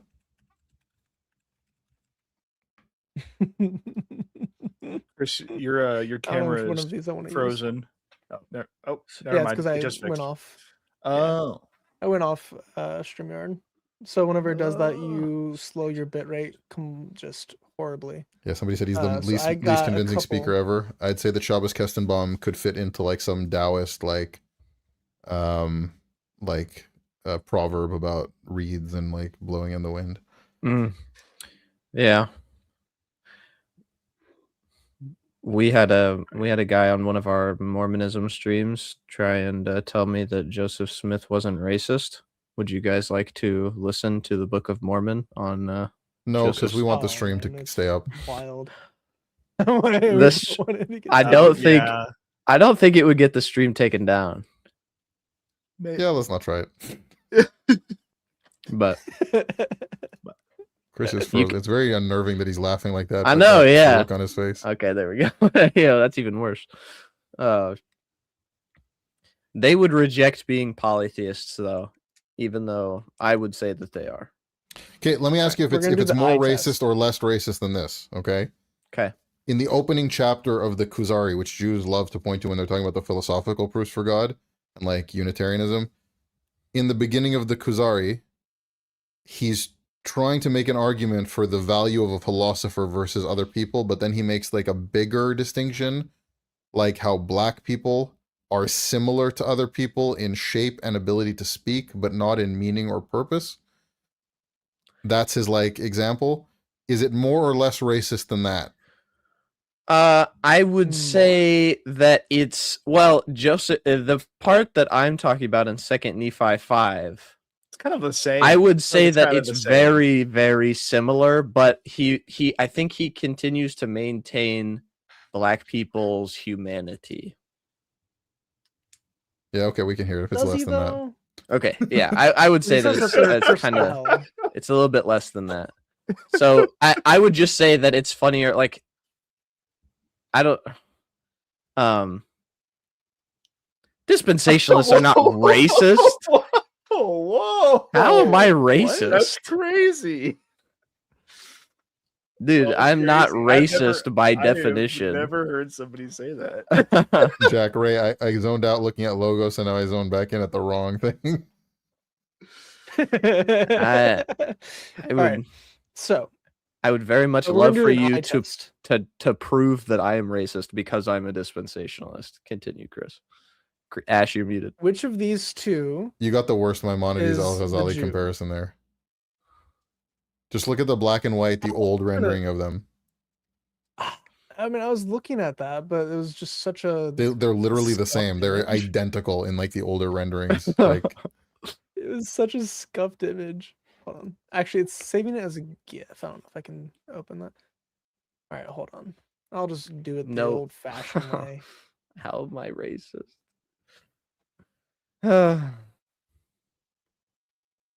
I would very much like to know how I'm racist. All right. Remove. somebody commented, Ash, let's not take the stream down, guys. Also, Ash, let me tell you a crazy racist belief I read about. No. Okay. Do I even want to engage with what this guy's saying? That's Maimonides. That's the very famous picture of Maimonides. Not that one. probably This one. Yeah, this is the. That's the This very one, this famous one is picture of Maimonides. Maimonides. Yeah. Yes. And then this one is Al Ghazali. No, but look at the other. No, the one of Al Ghazali. The that one here. The The second row on the Staircase left. one? No, you almost How had do- there now you it's go. far on the right. far No. right, third Yeah. row. Second row, third. Yeah, there you go. Yep. Okay. Maimonides Al Ghazali. Maimonides Al Ghazali. Maimonides Al Ghazali.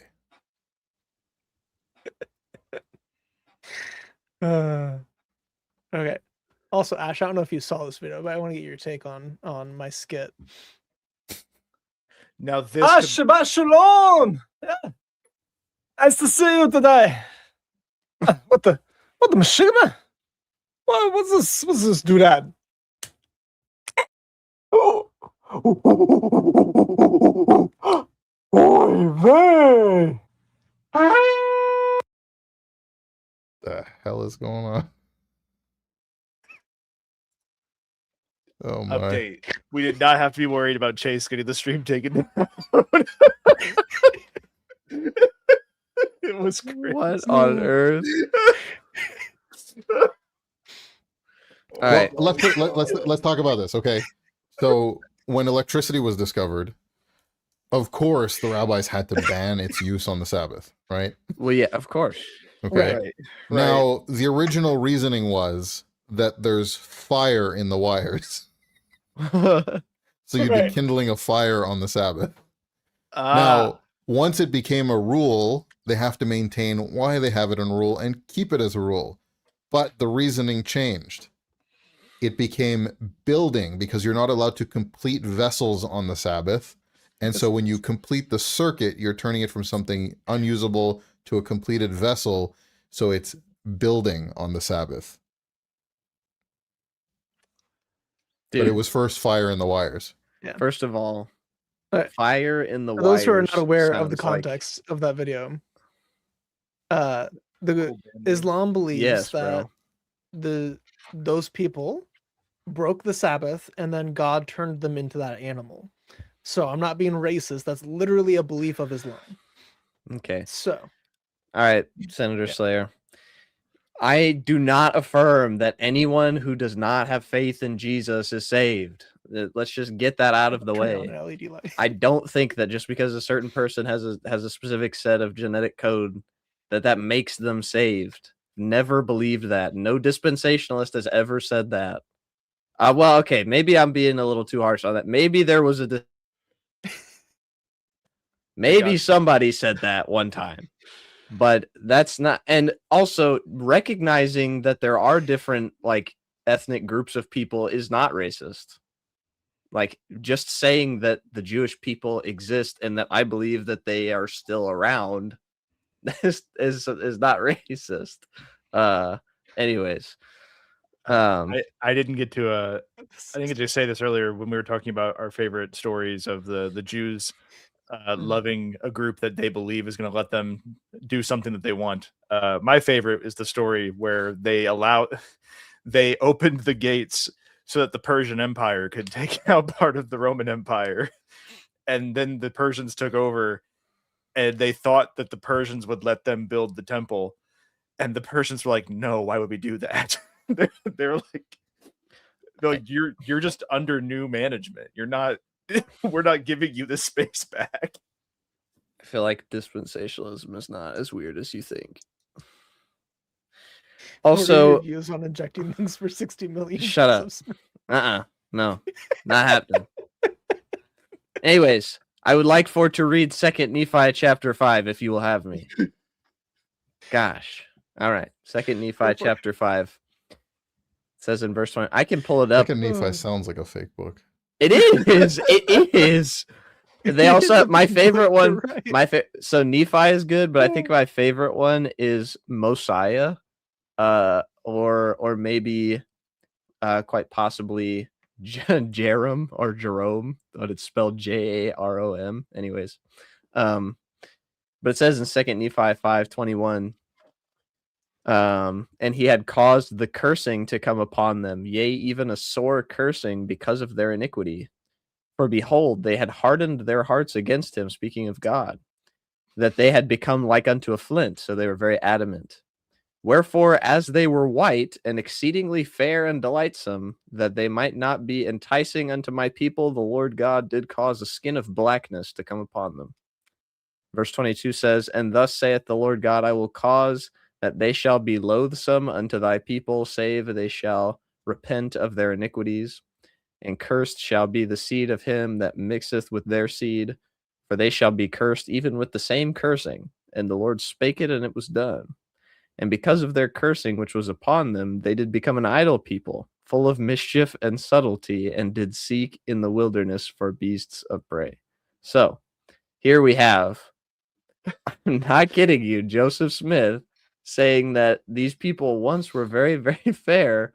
Because they sinned, God made them ugly. And how did he do that? You can fill in the blank on that one.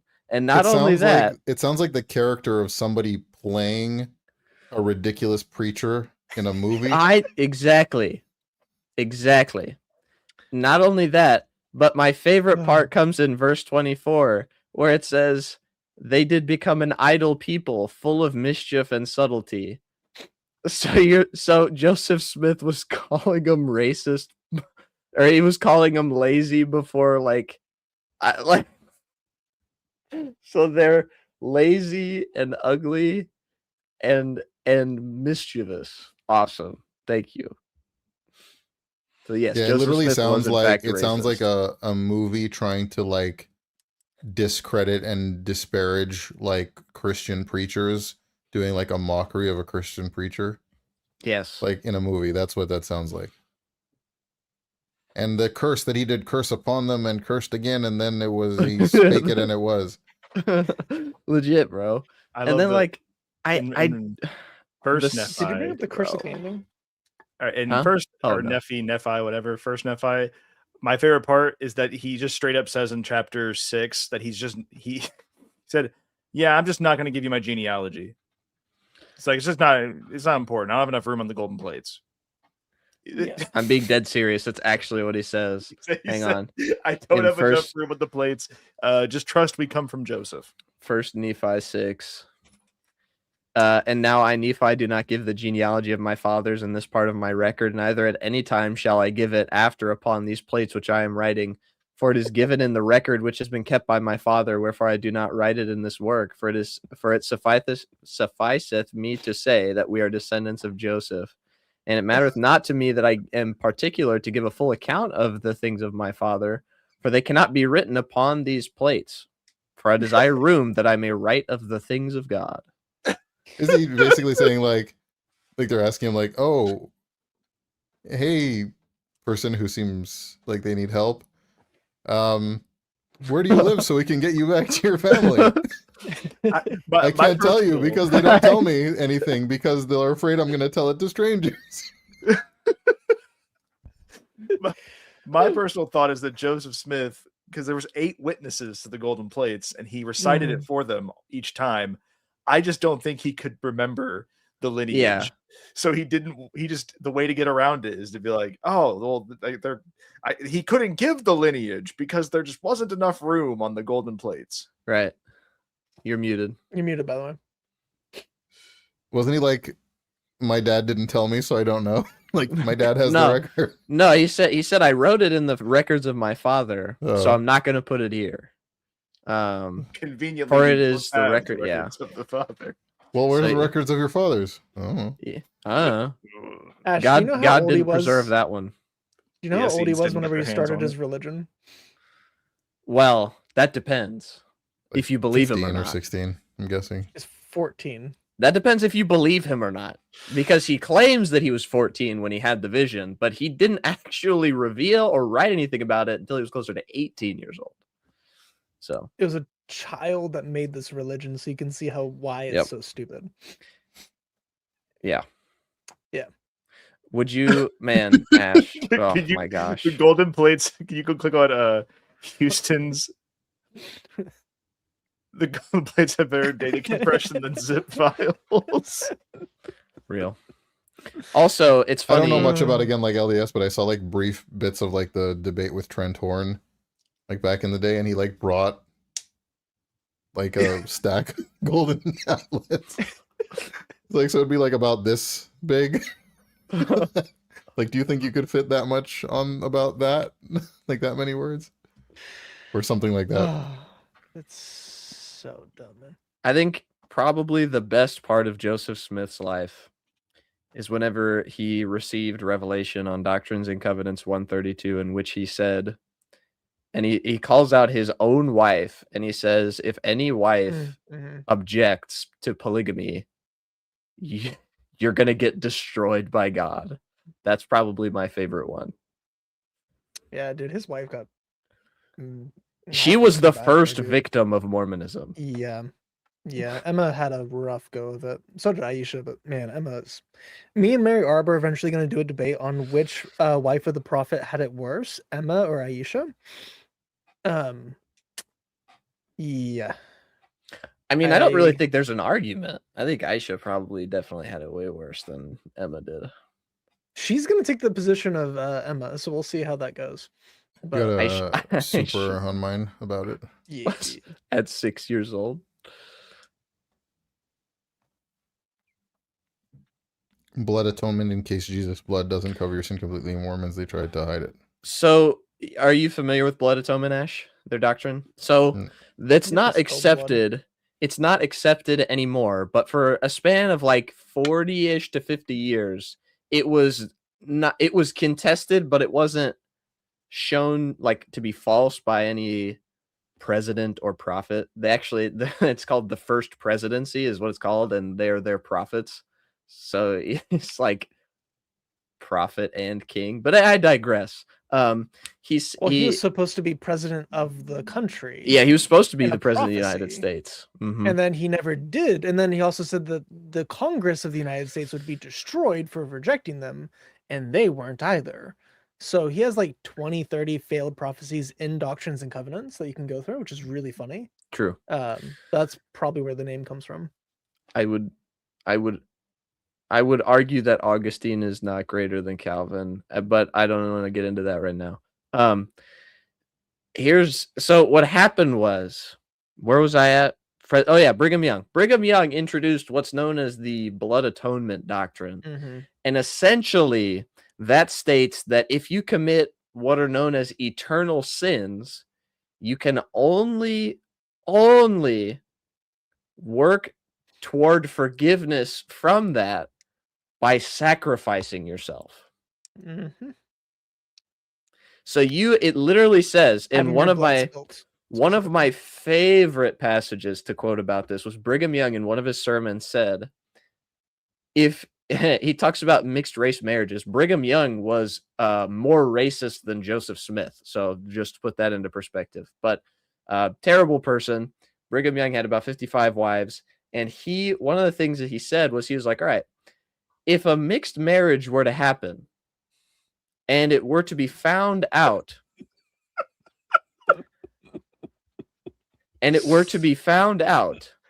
that this thing had happened and that they had children and all of these things, he said it would go a long way atoning for their sins if you killed them. Wow. Based, yeah. I can actually pull that up for you if you'd like. It says it's actually so common. Brigham Young. In Utah, it's still an official way of execution that you can choose to be killed by a firing squad so that your blood is spilled. And the last time it was done was in 2010 in Utah. So the last death by firing squad in Utah was in 2010 because of this blood atonement thing. That's not even officially part of the church anymore. This is my favorite. Yeah. Were the children of God to mingle their seed with the seed of Cain, which is colored folk, it would not only bring the curse upon themselves, which it has written out, making themselves slaves. So apparently it's literally like that scene from the beginning of Justified. Yeah, the guy saying, and you know who the mud people are, right? Yeah. Oh, I haven't seen that movie. A TV show. Or TV show. Yeah. But it says, but they entail it upon their children after them, and they cannot get rid of it. So this curse of Cain. If a man in an unguarded moment should commit such a transgression, if he would walk up and say, cut off my head, and kill man, woman, and child, it would do a great deal towards atoning for the sin. They got Ash. Yep. Ash was they got him. But yeah, so that's that. Yeah. That happened. Yeah. That's a real thing that a real Mormon prophet said that real Mormons believed for a really long time. Up until 2010, apparently. Well, it was abrogated before that. I think it was in the 30s that the guy come on and he was like, yeah, we don't know about that. That and the Adam God doctrine. Yeah. I love that we have two major religions that believe in significant abrogation. And but again, I love that they're so similar to each other in so many ways, and one of those ways is abrogation. You know, Joseph Smith was called the American Muhammad. That was one of his nicknames. Somebody on your channel chat said, I'm surprised they don't permit, I think they meant seppuku, but they said Sudoku. Said it's a joke. Yeah. I hope that's a joke. It's not a D, it's a P. But also, you're not supposed to kill yourself in Mormonism. You're supposed to have your blood sacrificed. Yes. Right. Yeah, and the whole mark of Cain thing, for the curse, is so stupid. So if you It's actually so read dumb. Genesis 4 in context, the mark of Cain is a blessing from Yahweh to Cain, so he's not killed. Right. It's not a curse. He's blessed. It's a protective seal on him that later rabbis said was a cross, by the way. That's a little fun thing from the Talmud. They say that it was a tav or a tau placed on him, and that was the mark that was protecting him. And that letter at the time would be a cross in the Proto-Sinaitic. And Wait, even in the is the mark on Cain also a tav? Yeah. Are you from sure? is either the Midrash or the Talmud, but they do say that. Because I don't think in the text it says a tav. In Ezekiel, it's a Oh, tav. they say the word mark. It's using the same language as Ezekiel, because I remember that. Interesting. I'll pull it up real quick. A Goyim knows the Talmud better than Ash. What Goyim knows the Talmud better than Ash? Let me find it. Yeah, this is part of the thing I was going through, because they also say that the mark in Ezekiel is also a tau explicitly, and that was so. That's in Rosh Hashanah. I remember that one. I just don't remember where this was. W Goy. W. Ash is using the Goy for his research, you see. Yeah, Talmud, Shabbos Goy makes sense, but Talmud Goy? Oh, guys, I think I'm Research gonna need to hop off. Yeah, I'm also gonna need to wrap up soon. Yeah, I Why don't realized we- it 3 hours. Yeah. Why don't we It's been 3 hours. why don't we wrap it up? You guys, everyone watching, you can check out Joseph Smith and Andrew's channel, Sons of Thunder. Obviously, if you're on Defending a Lion, but if you're not, if you're on my channel, go to Defending a Lion, subscribe to all these gentlemen, and don't forget to go to the description of my video and check out the baby registry. You only have a week or 2 left. That's exciting. Yeah. Very. Yes. All right. I think we'll wrap it up and then we'll chat for a sec. Yeah. Any last words? The Borna Jays boilers. Glory to the Father, and to the Son, and to the Holy Spirit. Amen. All right. See you guys.